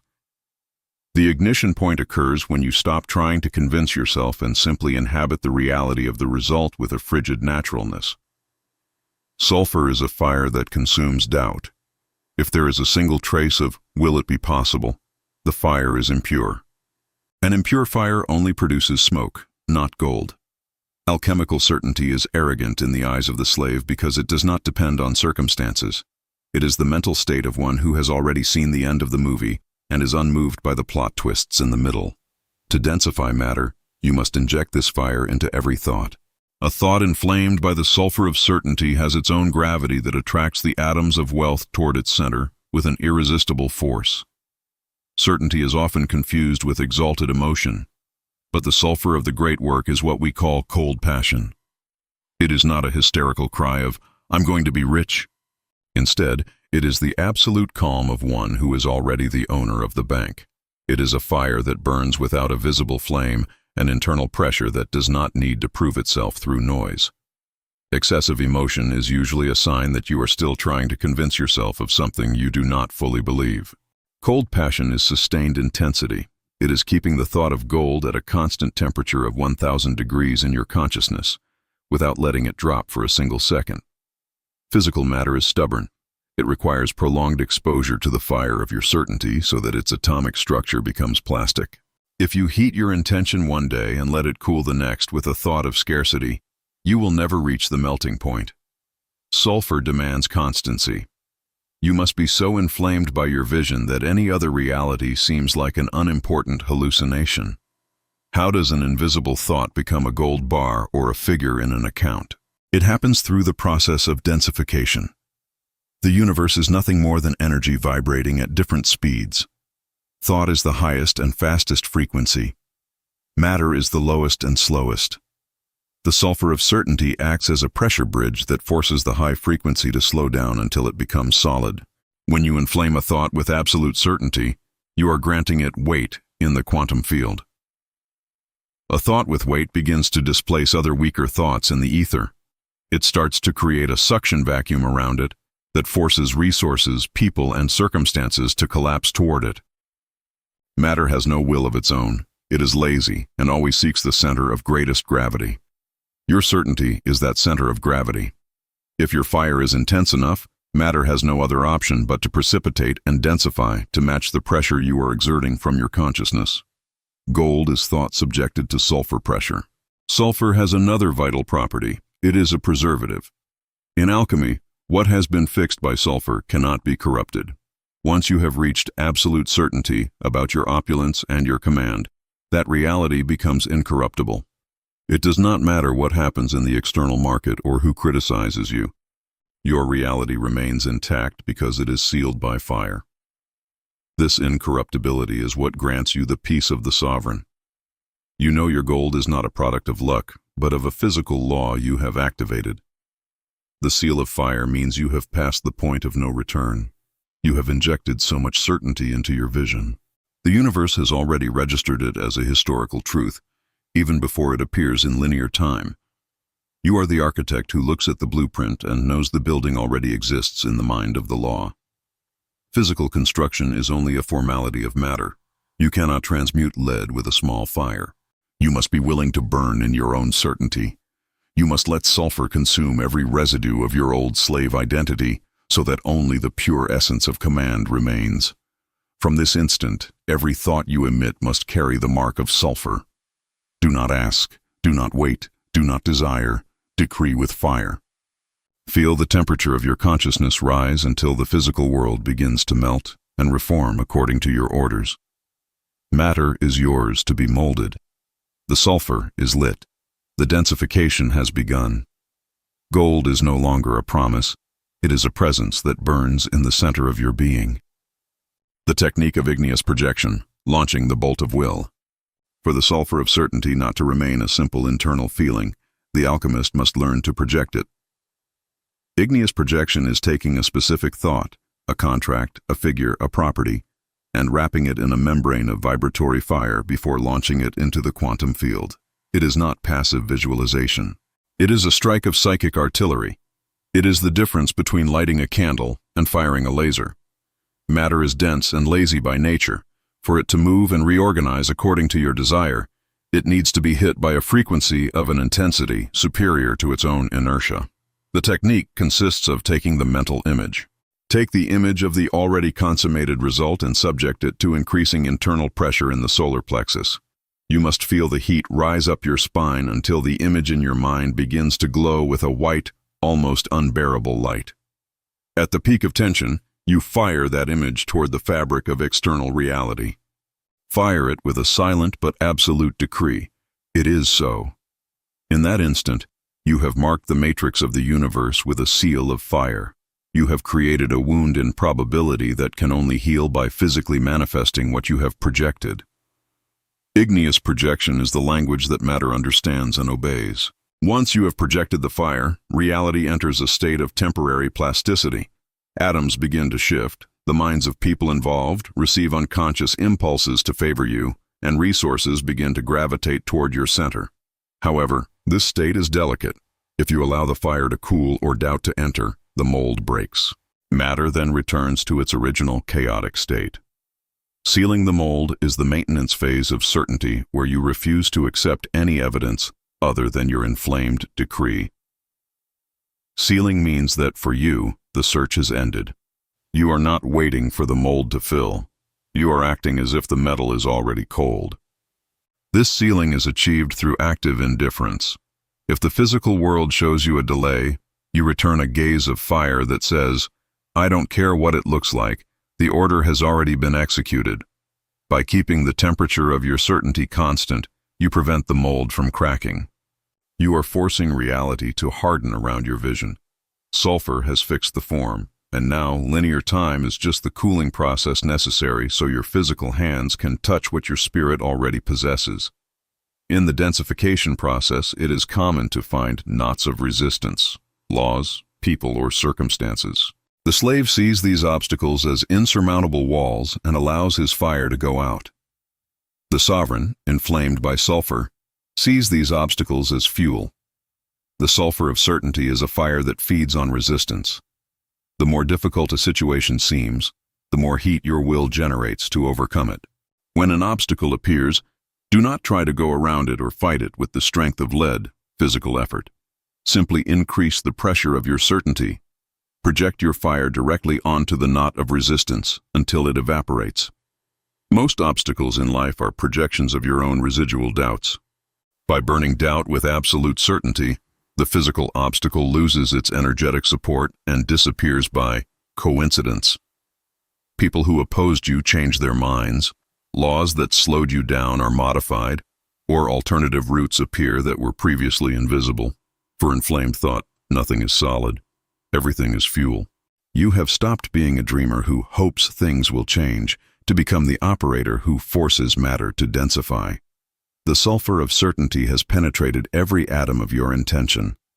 Your thought is no longer an ethereal cloud. It is a mass of incandescent energy that has more reality than the walls. This is the point of no return. The fire has done its work. You have injected the divine spark into the womb of matter. Your opulence, your power, and your success are no longer negotiable. They are atomic facts engraved in the heart of the universe. Walk with the calm of one who knows the fire has been set. The fire set in the quantum field can only be extinguished with the physical manifestation of your decree. The sulfur burns, the mold is sealed, and matter is collapsing toward your throne. Gold is now your only possible temperature. Chapter 9, The Philosopher's Stone. Throughout the centuries, the world has sought the Philosopher's Stone as a physical object, a hidden relic in dark laboratories, or a chemical substance capable of transmutating lead into gold upon contact. This has been the perfect distraction to keep the masses looking outside for what can only be activated from within. The Forgotten Manuscript reveals the ultimate truth. The Philosopher's Stone is not an object, it is a state of consciousness. It is the most advanced creation technology in the universe, and its operational name is the state of it already is. Possessing the stone means having reached a level of mental fixity. It is a level where the distinction between the invisible and the visible has completely dissolved. For the alchemist who holds the stone, a decree issued in the mind has the same validity, the same weight, and the same reality as a gold bar held in the physical hand. The stone is the ability to inhabit the end of an intention. It is inhabiting it with such naturalness that matter has no choice but to collapse into that form. It is not a tool for getting things. It is the technology for recognizing that they are already yours. In the physics of slaves, time is a line where you are here and your wealth is there in an uncertain future. That distance is the lead that keeps you in lack. The Philosopher's Stone operates through the collapse of time. When you activate the state of it already is, you are eliminating the gap between desire and possession. You are declaring that the frequency of your success is not something that is going to happen. It is a present reality in a higher dimension, and you are simply allowing it to densify. This is a precision technology. It is not about faking it or self-deception. It is about understanding that, in the quantum field, all possibilities exist simultaneously. The version of you that is immensely rich already exists. It exists as an available frequency. The Philosopher's Stone is the exact tuning with that frequency. When you inhabit the "it already is," you are anchoring that quantum reality into your nervous system. You are forcing the universe to reorganize the atoms of your present to match the identity you have decided to embody. The stone is the magnet that forces the future to happen now. The main characteristic of the Philosopher's Stone is its incorruptibility. Once you have reached the state of "it already is" regarding a specific goal, that goal becomes a historical fact in your consciousness. No matter what the senses say, you remain immovable. It doesn't matter if the physical world seems to show the opposite, you remain fixed. The stone does not crack before doubt nor melt under external pressure. This fixity is what separates the alchemist from the dreamer. The dreamer hopes that their reality will change. The possessor of the stone knows that it has already changed. This frigid certainty acts as a hydraulic press upon matter. If you remain in the "it already is" without wavering, physical reality enters a state of quantum stress. The universe does not tolerate the lack of coherence between the observer and the observed. If you, as a sovereign observer, refuse to see scarcity, you force reality. The universe is forced to produce that opulence to save its own logical integrity. The stone is the authority that dictates the truth to matter. Possessing the Philosopher's Stone means the end of all prayer, plea, or petition. The sovereign does not ask the universe. The sovereign uses the technology of "it already is" to seal reality. To ask is to confess that you do not have, and to confess that you do not have is to activate the law of lack. The stone is the language of the accomplished fact. When you apply the stone to your economy, you stop visualizing the path to money. You go directly to the end. You see yourself living in opulence. You feel the security of command and the peace of total satisfaction. You inhabit that end with such intensity that the idea of wanting money seems absurd because you already have it in your consciousness. That is the best-kept secret of alchemy. The universe only delivers what you have already decided you possess. The Philosopher's Stone is the switch that turns on the light of absolute possession. An alchemist who has forged the Philosopher's Stone within transmutes their environment simply by presence. Just as the stone was said to turn everything it touched into gold, your consciousness converts every situation into an opportunity for expansion. You don't have to do anything special. Your mere command frequency organizes the chaos around you. The right people appear, resources flow, and obstacles dissolve because nothing can resist the vibration of an accomplished fact. The stone is the strongest center of gravity of your reality. You have stopped being a leaf moved by the wind of chance to become the mountain that dictates the wind's direction. By possessing the technology of "it already is," you have reached mastery over the illusion of matter. You have found the stone, and now the entire world is the base metal waiting for your sovereign touch. The stone is already in your hands. You don't have to manufacture it. You have to recognize it. It is your ability to say "it is" and not move from that center. You have stopped being a seeker to become the destination. From this moment on, every thought you emit must be sealed by the stone. Do not speak in the future. Speak in the eternal present. Do not look at what is missing. Inhabit what already is. The technology of creation is active in you. The state of "it already is" your new atmosphere. The great work is reaching its climax, and you are the architect contemplating your finished building before the first physical stone is placed. The stone is yours. The gold is already a fact. In the physics of the slave, there is an impassable abyss called tomorrow. The control system has designed your mind to project your desires onto a linear point of time that always moves at the same speed as you, keeping you in a perpetual chase. The Philosopher's Stone eliminates this illusion through the collapse of distance. You are not traveling toward your wealth. You are collapsing the frequency of that wealth into your current coordinate of space and time. To apply this technology, you must cease all mental movement toward the future. The "I am going to be" is the acid that dissolves the stone. The "it already is" the diamond that constitutes it. The collapse occurs when you saturate your consciousness with the conviction that the version of you possessing the gold is not a future possibility, but a present reality in a subtler layer of matter. By inhabiting that layer with your attention, you force the dense layer, the physical world, to synchronize. Distance is a lie of the senses. Possession is the truth of the spirit. When the there becomes here, the stone has fulfilled its function of absolute anchoring. The philosopher's stone feeds on a specific chemistry, accomplished satisfaction. Most people try to manifest from anxiety or longing, which only reinforces the frequency of not having. The it already is requires you to generate the sigh of relief you would give if you just saw the $1 million balance on your screen. That sigh is the vibratory signature of the stone. This satisfaction is not a reaction to an external event. It is the cause of the event. By feeling satisfied now, without any physical proof, you are emitting a signal of mission accomplished to the quantum field. The universe is a machinery of mirrors. It cannot process a signal of satisfaction if there is no object that causes it, so it is forced to precipitate the object to resolve the paradox. The philosopher's stone is the art of being full before eating. It is the technology of anticipated gratitude that leaves no room for lack. If you are satisfied, the universe has lost the battle of scarcity against you. It has no choice but to deliver the spoils. One of the greatest challenges in holding the philosopher's stone is what the human eye calls delay. Matter is lazy and takes linear time to reorganize according to the new command decree. During this interval, the mental Mercury will try to return to its liquid state, suggesting that nothing is happening. This is where the stone must prove its mettle. Sustaining the it already is, when the senses scream not yet at you, is the supreme act of the alchemist.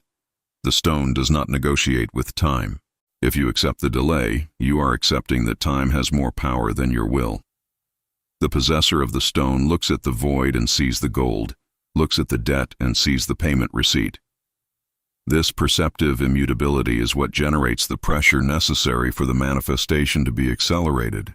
By refusing to recognize absence, you are suffocating the possibility of scarcity surviving in your field. The stone is a rock of certainty upon which the waves of time crash and break. For you, the gold is not coming. The gold is already deposited in the vault of your consciousness. The physical reality is just the messenger that arrives late to give the news.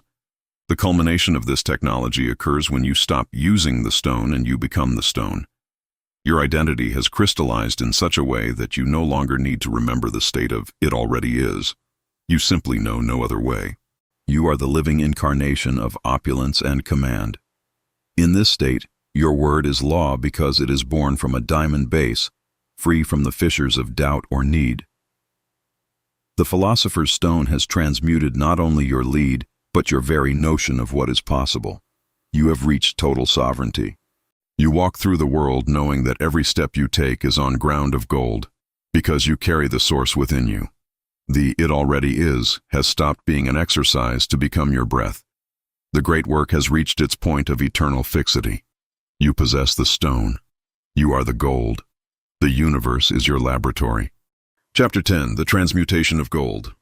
We have reached the point where mysticism meets the densest matter. At this level of the great work, we must strip money of its mask of paper and metal to reveal its true anatomy. Money is densified liquid light. It is a flow of energy that has no morals, no loyalties, and no will of its own.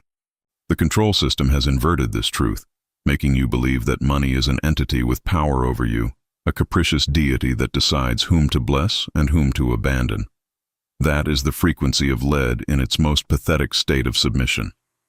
The transmutation of gold begins when you recover command over the substance. You must understand that money is not earned through muscular effort. Money is precipitated through the pressure of consciousness. It is a fluid that always seeks the vessel of greatest vibratory capacity. If your consciousness is small, fearful, and contracted, money overflows and flees from you. If your consciousness is vast, sovereign, and magnetic, money has no other physical option but to flood your reality, to fill the vacuum of power you have created. Money is not a reward for work. It is the byproduct of your gravity of presence. In the physical universe, mass attracts matter. In the quantum universe, Certainty attracts abundance. Most people operate with a non-existent mental mass. They are volatile, they doubt their value, and they change their minds according to the wind of the news. Therefore, they have no gravity. They are satellites orbiting the resources of others. To transmute gold, you must become a financial sun. Becoming a sun means developing an internal density so powerful that the very fabric of the market and opportunities curves toward you. This gravity is built by eliminating every leak of importance. When you need money, you are sending your energy outward. By doing so, you are confessing that the object has more power than the observer. At that moment, you lose your gravity. The sovereign, instead, maintains his center. He does not seek money, he establishes his golden presence, and by the law of universal gravity, resources begin to collapse toward his field of influence. Money responds to authority, not to supplication.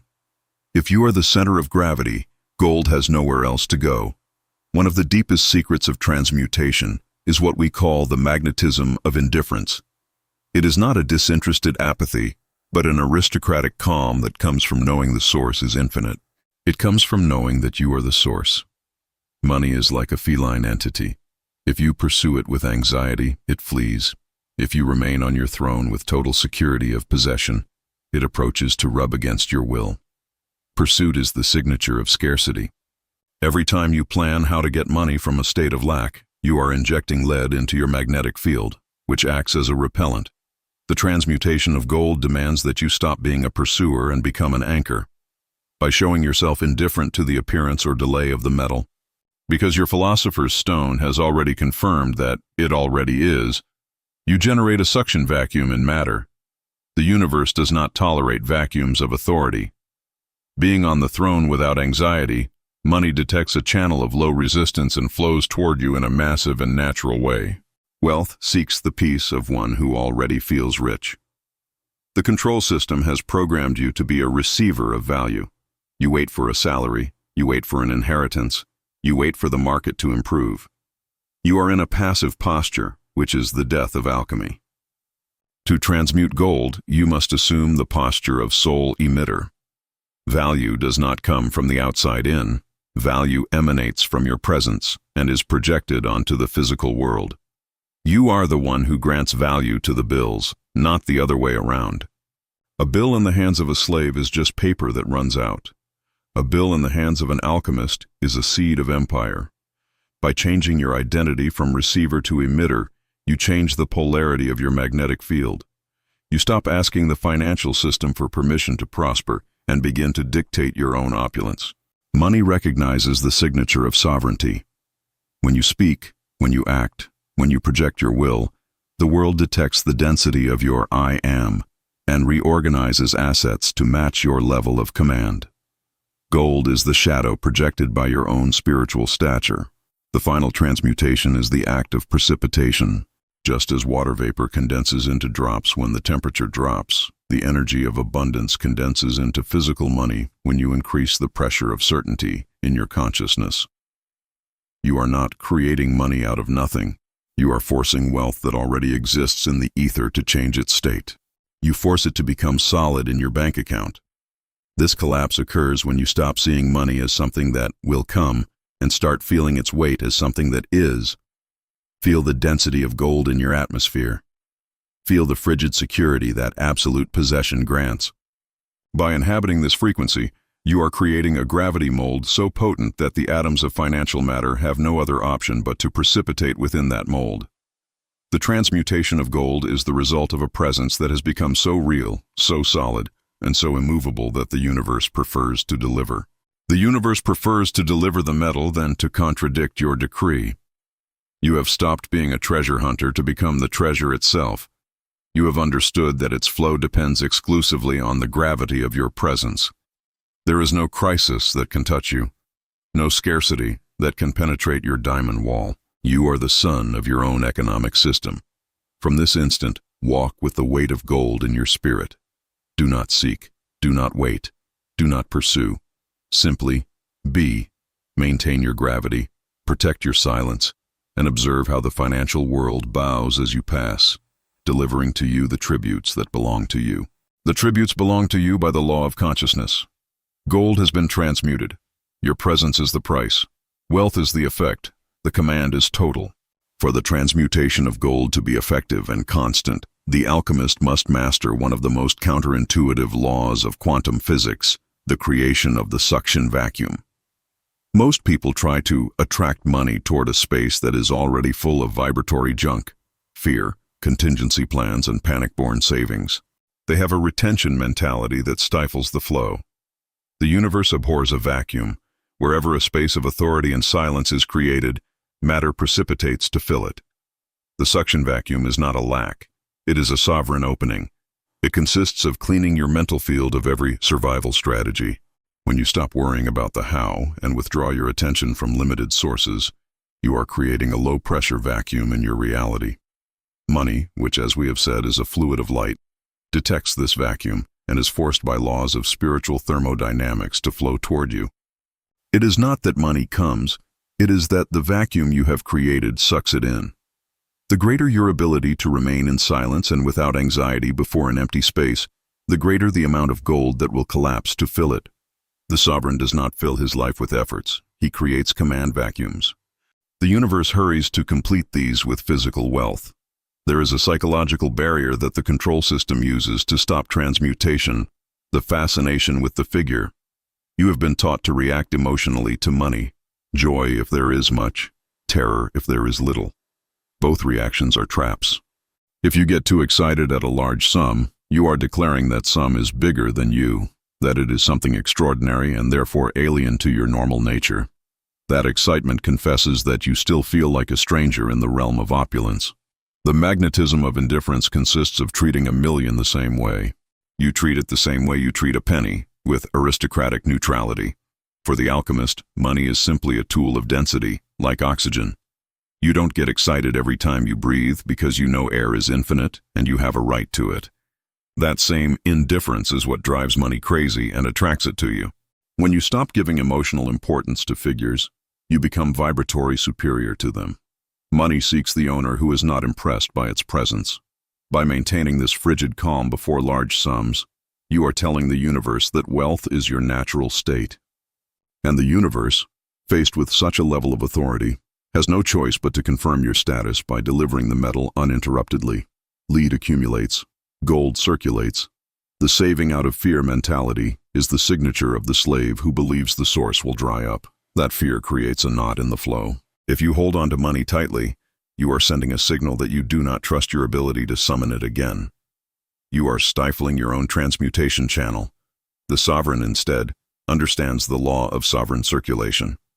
Money must move to maintain its magnetic charge. This does not mean squandering, but operating from expansion. When you pay, when you invest, or when you spend, you must do so with the same nonchalance with which a sun emits light, knowing that your center of gravity is inexhaustible. By letting go of money without pain and without fear, you demonstrate mastery. You are declaring that you are the source, not the vessel.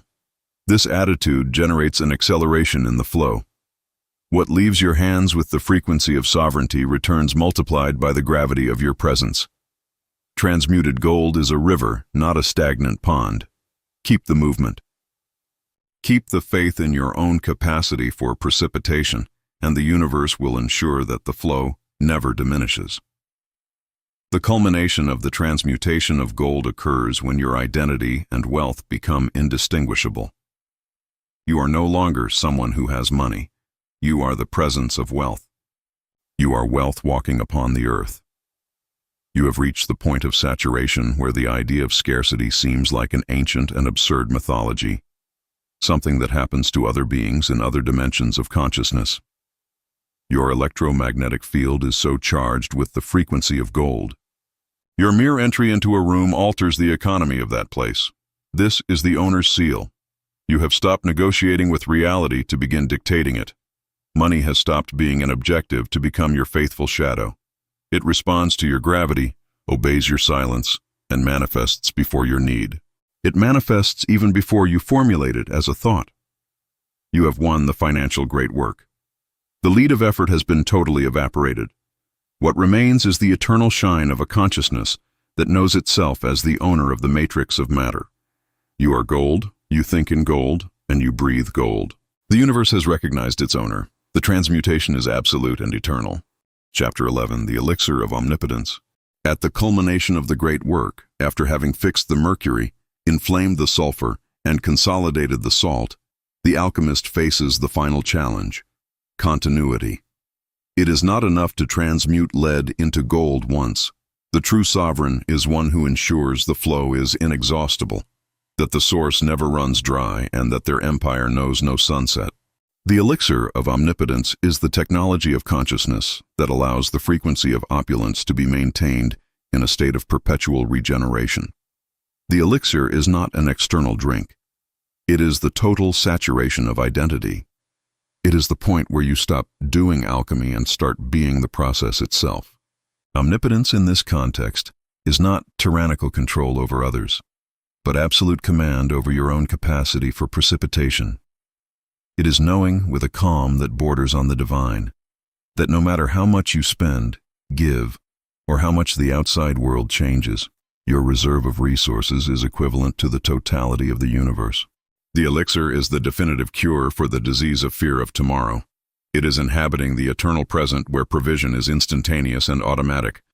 The control system has based its dominance on the idea of entropy, the belief that everything is exhausted, wears out, and ends. They have taught you that money goes away, that opportunities are lost, and that energy is consumed. This is the physics of the slave, designed to keep you in a state of anxious saving and vital contraction. The elixir of omnipotence replaces entropy with syntropy, the ability of consciousness to organize energy in increasingly abundant ways. Maintaining the inexhaustible flow requires you to understand that gold is not a resource extracted from a finite mine, but a frequency emanating from your center. A sun does not worry about running out of light tomorrow. It simply emits because that is its nature. By drinking the elixir of this truth, you stop measuring your resources by what you have and start measuring them by what you are capable of summoning. The flow is inexhaustible because the source, your sovereign consciousness, has no limits. The moment you stop fearing exhaustion, exhaustion ceases to be a physical possibility. Alchemical omnipotence manifests as forced synchronicity. For the common man, luck is chance. For the possessor of the elixir, luck is a servant. Maintaining the flow of resources implies that events, people, and circumstances must align with your purpose in an almost miraculous way. You no longer seek opportunities. Opportunities materialize in your path because your gravity of presence is so dense that the fabric of causality bends to serve you. This authority over causality is born from the non-duality of command. There is no separation between what you decide and what the universe executes. The elixir eliminates friction between desire and manifestation. When you operate from this frequency, you notice that resources appear just before you need them, or even before you are aware of the need. It is a state of operative grace where the logistics of the physical world surrender to the elegance of your will. You are not fighting against the current, you are the current, and the current always moves toward the expansion of your empire. For the flow to be inexhaustible, the alchemist must master the breath of wealth. This means understanding that the flow has two phases: emanation, spending, investing, and absorption, precipitation, income. The slave's error is trying only to absorb, holding their breath for fear of suffocating. But the elixir teaches you that the more you exhale with authority, the more suction vacuum you create for a deeper inhalation of resources. Maintaining the flow is an act of sovereign generosity. You do not give out of pity, but out of excessive power. By moving large sums, by investing in your vision, or by allowing gold to circulate, you are keeping the motor of transmutation in motion. The flow stops when the fear of loss closes the tap.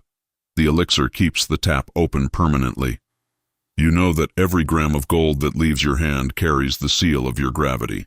Therefore, it is obliged to return to you, bringing its kin with it. Omnipotence is total confidence in the infinite circularity of your own wealth. The physical world has cycles, ups and downs, crises and booms. The control system uses these cycles to shear the sheep, taking what they gained in good times through fear in bad times. The possessor of the elixir of omnipotence lives outside of cycles. You are the creator of your own economic weather station. When the world talks about crisis, you see an opportunity for massive acquisition. When the world contracts, you expand. Omnipotence is the ability to maintain your gold frequency, regardless of external noise. The elixir grants you X-ray vision. You see gold where others see ruins. By not participating emotionally in the collective drama of the sunset, your empire remains under a perpetual sun. You are not affected by market laws because you operate under the laws of alchemy. Your flow is inexhaustible because it depends on internal fixity. We reach the closing of the manuscript. You have traveled the path from the dissolution of lead to the possession of the elixir. The inexhaustible flow of resources is now your reclaimed birthright. You are no longer the person who began this reading. You are an entity of command, an architect of reality, a sun walking the earth. You are transforming density into glory. The elixir of omnipotence is your natural state. You have returned to the origin, but with the consciousness of the master. Money, power, and health are now extensions of your will.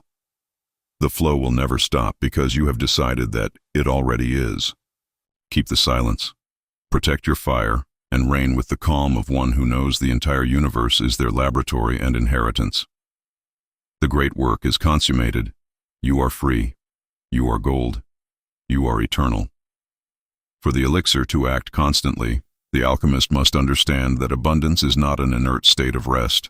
It is a state of dynamic creative tension. The most common error of those who achieve an initial transmutation is to fall into complacency or the search for static security. The moment you try to freeze your wealth so that it does not move, you stop the flow. The elixir requires you to always maintain a vacuum of expansion.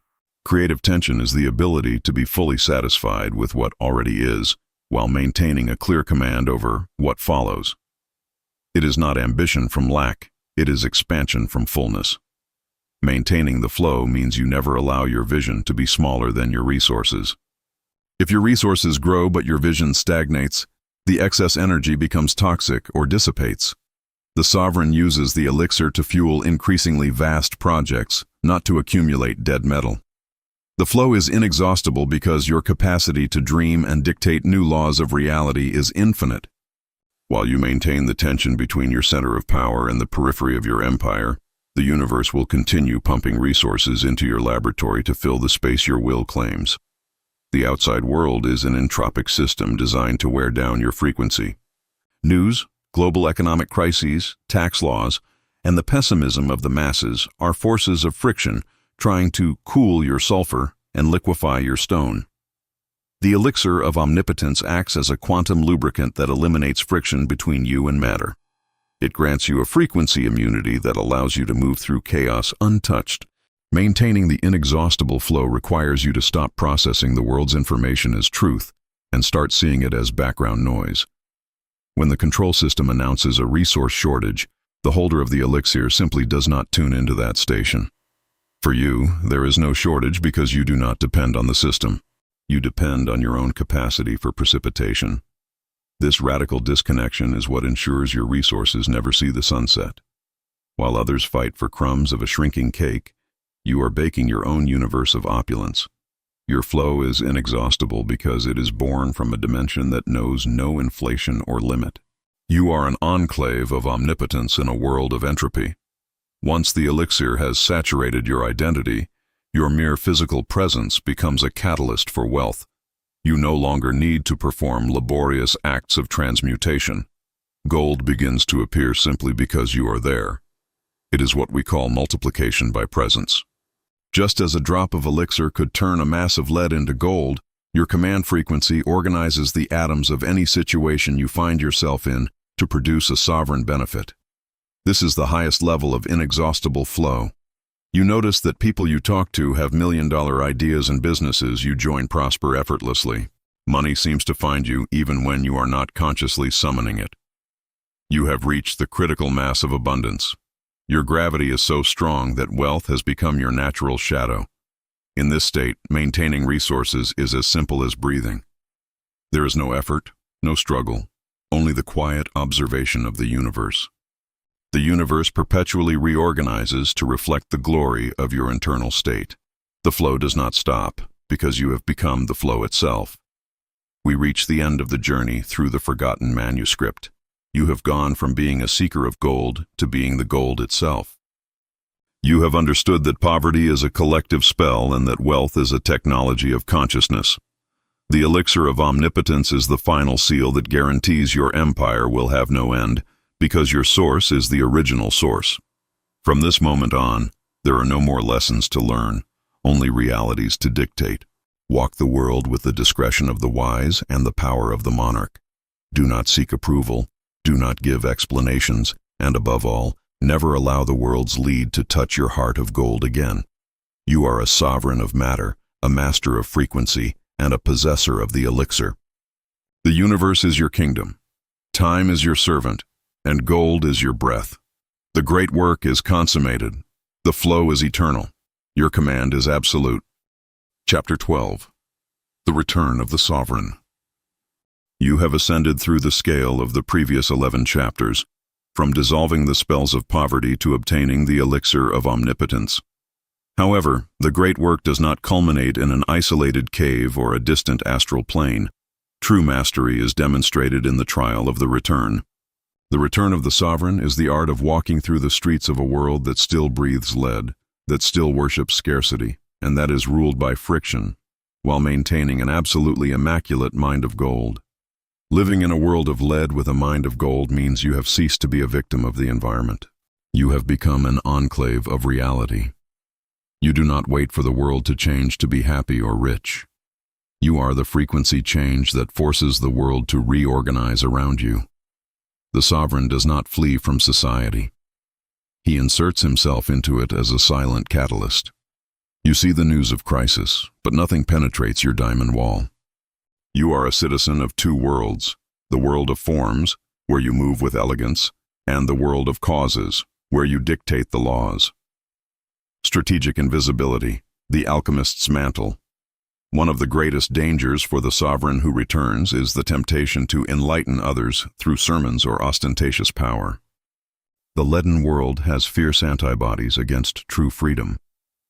If you try to force your gold frequency on those who have not asked for it, you will generate resistance that only serves to drain your own energy. The return of the sovereign demands strategic invisibility. You must learn to use the alchemist's mantle. This means appearing ordinary, while being extraordinary. Speak the language of the masses when necessary, but do not share their vibration. Nod to their dramas without allowing the drama to touch your center. This invisibility grants you the freedom to operate without being hounded by the egregore of envy or social interference. Your success must be so evident that it needs no explanation, and so silent that it does not trigger an attack from the sleepers. The sovereign reigns from secrecy, enjoying the fruits of his transmutation while the world wonders how everything turns out so well by chance. Every interaction you have is a transmutation opportunity. This is not through words, but through your presence of gold. The golden touch is the ability to raise the frequency of any situation simply by being there. When you enter a business, the vibration of that place must rise. When you speak with someone, that person must feel an expansion of their own possibilities. Do not be dragged down by the gravity of others' lead. If someone brings you a complaint, return a sovereign silence. If someone brings you a problem, return a solution born of abundance. By refusing to validate the other's scarcity, you are doing them the greatest possible favor. You are showing them another frequency is available. Living with a mind of gold is being a repeater of the source frequency. Your mere gaze must have the capacity to dissolve the knot of need in others, not because you pity them, but because you only see gold where they see lead. You are the alchemist who, by touching daily reality, turns it into an extension of his miracle lab. The world of lead is a constant emitter of static noise designed to break your focus. To live in it with a mind of gold, you must be relentless with your information diet. The sovereign does not consume mental trash. He does not allow the opinions of scarcity, experts, or the drama of social media to enter his crucible. Your mind is the place where perpetual transmutation occurs. If you allow informative lead to contaminate your thought, the gold tarnishes. You must create a high-fidelity filter. Consume only that which feeds your vision of command and your connection with the source. If a news item does not give you power to create more gold, it is irrelevant. If a conversation does not expand your empire, it is unnecessary noise.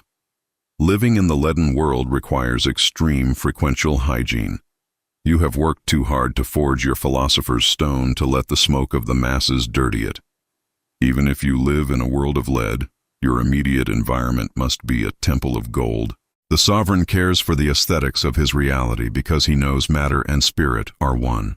Your house, your clothes, and your language must be extensions of your command frequency. This is not about pretentious luxury, but about frequency dignity. Surrounding yourself with beauty and order is a way of fixing the transmutation. If you live in chaos or ugliness, waiting to be rich to change it, you are accepting lead as your present reality. The return of the sovereign implies that you dictate the beauty of your space now. By maintaining a high vibration environment, you send a message. External lead has no permission to enter here. Your home and your body are the laboratories where the gold is kept warm and bright. From that center of order and luxury, you go out into the leaden world as an explorer who knows he always has a throne to return to. You are the gold walking among the lead. You have learned to participate in the human game without forgetting the code. You are the programmer of the code. From this moment on, the leaden world is no longer a threat. It is your playground. You do not fear its density because your light is stronger. You do not fear its scarcity because your source is internal. You are the sovereign who has returned to reclaim his inheritance on earth. You keep the mind fixed on the sun while the feet walk on the mud. The return is total. The command is perpetual. The mind of gold is your eternal law. To live in a world of lead, maintaining a mind of gold, the sovereign must master the mechanics of vibratory isolation. This is not a physical separation, but a layered differentiation. You must understand that, although you share the same geographic space with the masses, you do not share the same vibratory space. Imagine the world is a radio transmission. The masses tune into the frequency of scarcity, complaint, and fear. You, through vibratory isolation, tune into the frequency of opulence and command. Isolation is achieved through non-reaction. The leaden world will try to hook you through emotional provocations, alarming news, or family dramas. If you react with fear or worry, your frequency drops and you mix with the lead. Vibratory isolation creates a protective vacuum around you. When world noise hits your field, it finds no echo. By finding no resistance or validation, the low frequency dissolves before touching your consciousness. You are like a drop of oil in an ocean of water. You are in it, but your nature is intrinsically different and impenetrable. This isolation allows you to walk through the valley of the shadow of scarcity without it becoming your reality, the infiltration of opulence in hostile systems. The returning sovereign not only protects himself, but operates. The infiltration of opulence is the technique of introducing your gold frequency into systems designed for lead, banks, government offices, or toxic work environments. Instead of fighting the system, you infiltrate it. Fighting the system would exhaust you and put you at the level of the slave. You infiltrate it as an abundance anomaly. Infiltrating means that in every transaction, you dictate the atmosphere. If you go to a bank, you do not go as someone who asks for a service, but as someone who grants their golden presence to that place.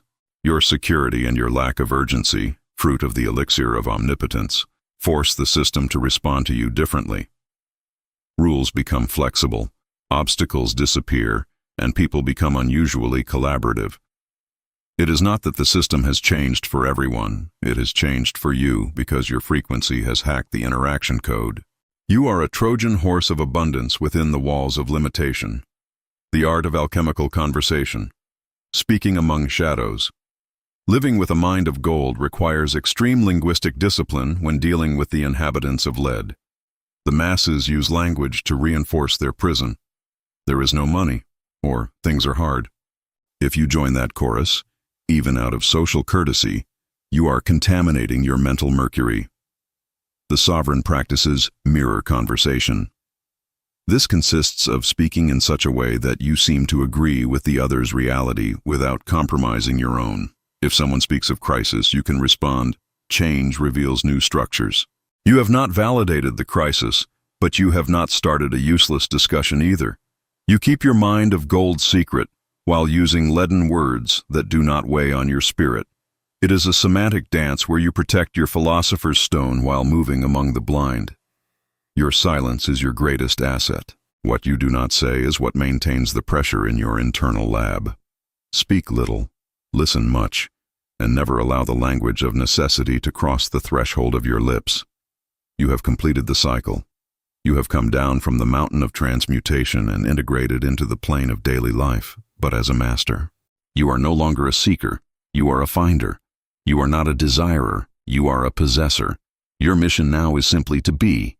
Maintain the fixity of the gold, enjoy the fluidity of the elixir, and reign over your personal reality with unshakable calm. The world of lead will continue to exist outside, but inside your sphere, only gold exists. You have transmuted your life, your economy, and your biology. You are the living testimony that consciousness is the only raw material and command is the only tool. The Forgotten Manuscript has been remembered and embodied in you. Walk with your head high and your mind fixed on the eternity of your own abundance. The work is finished. You have traveled a path that few dare to tread. From the first moment you applied mental vitriol to dissolve the spells of collective poverty, to the moment you fixed the mercury of your mind and dared to drink the elixir of omnipotence, you have undergone a metamorphosis that official science considers impossible. Slave religion calls it a miracle, but you know the truth. It is not magic. It is consciousness technology. The conclusion of this journey is not the end of a book, but the start of a frictionless existence. Lead, that density of complaint, need, and dependence on the system, has been evaporated in the crucible of your will. What remains before you is not just a brimming bank account or a revitalized body, it is absolute sovereignty. You have ceased to be an effect of circumstances to become the primary cause of your own reality. The conclusion is the final seal, the recognition that the universe is a docile mirror and that you have learned to project a king. The supreme lesson of these 12 chapters is that value was never in the object but in the observer. The control system made you believe gold was valuable in itself, forcing you to chase it. The manuscript has returned authority to you. Gold is valuable because you touch it with your attention. Without you, money is dead paper. With your command, money is organized liquid light. The philosopher's stone is not something you have, it is something you are. You are the fixity that does not doubt, the fire that does not go out, and the salt that does not corrupt. Reaching this conclusion, you must forever abandon the idea that you need something to happen outside. The stone is the certainty that it is already well, because you have decreed it. This inversion of polarity, moving from seeker to emitter, is the culmination of alchemy. There is nothing more to seek, there is only to emanate. Your presence is now the gold standard of the universe. Your presence is the measure of all things. Living as a sovereign in a world of lead requires you to keep the laboratory of silence permanently sealed. The conclusion of the work grants you a type of peace that the masses confuse with coldness. It is the peace of one who no longer fights, because they have already won. You do not need to convince anyone of your power. Your physical reality will speak for you. You do not need to defend your wealth. Your gravity of presence will protect and expand it. The alchemical triumph is silent. It manifests in the elegance of your movements, the precision of your words, and the speed with which matter reorganizes itself before your desire. You have learned that speaking of the work is wasting the steam of transmutation. Therefore, this conclusion is a pact of silence with yourself. You will walk among men as one of them, but your mind will inhabit the palace of living gold. You will enjoy the banquet of life without letting the world's noise move your sovereign axis. Silence is the mantle that protects your omnipotence. Being a sovereign is not an act of selfishness, but the highest possible act of charity. A man in poverty can only share misery. A man in opulence can transform the very fabric of existence. By concluding the great work, you assume the responsibility of being a frequency architect. Your inexhaustible flow of resources does not only serve you, it creates a suction field that elevates everything that enters your orbit. Your empire is not built on exploitation, but on precipitation. You take nothing from anyone because your source is the quantum void. By being immensely rich, you break the paradigm of scarcity for all. You are the living testimony that the control system is optional. Your life is now a work of art, a conscious design of luxury, purpose, and freedom. By concluding this process, you become a lighthouse, not because you try to save anyone, but because your glow is so intense that the blind are forced to recognize the existence of light. Many believe the goal is to reach a point of comfort and stop. But living gold is expansive by nature. The conclusion of this manuscript is, in reality, the 0 degree of your new eternity. You have learned to transmute money and matter, but now the laboratory expands. What else can you create? What new laws can you print on the ether? The omnipotence you have reclaimed has no ceiling. The flow of resources you have activated knows no exhaustion. From today, your life is a series of experiments in the densification of spirit. Each day is an opportunity to apply the sulfur of certainty over new horizons. You have defeated entropy and reclaimed your throne. The future is no longer something that happens to you. It is something you dictate. The conclusion is the victory cry of the soul that has returned to its original state of glory, dressed in the world's matter but governed by the sun's light. Everything is fulfilled. Lead has died. Gold has been born. You have passed from collective hypnosis to sovereign wakefulness. The forgotten manuscript has been remembered by your blood and your cells. You no longer need these words, because now words emanate from you. Under the sun of your own consciousness, declare one last time, I am the source. I am the command. I am the gold. Seal this knowledge in the deepest part of your being. The laboratory is in order. The elixir is in your veins. The world is your throne. Walk toward your empire with your head held high and a firm step, for the entire universe bows before the return of its rightful owner. The great work is concluded. The sovereign has awakened. It is so.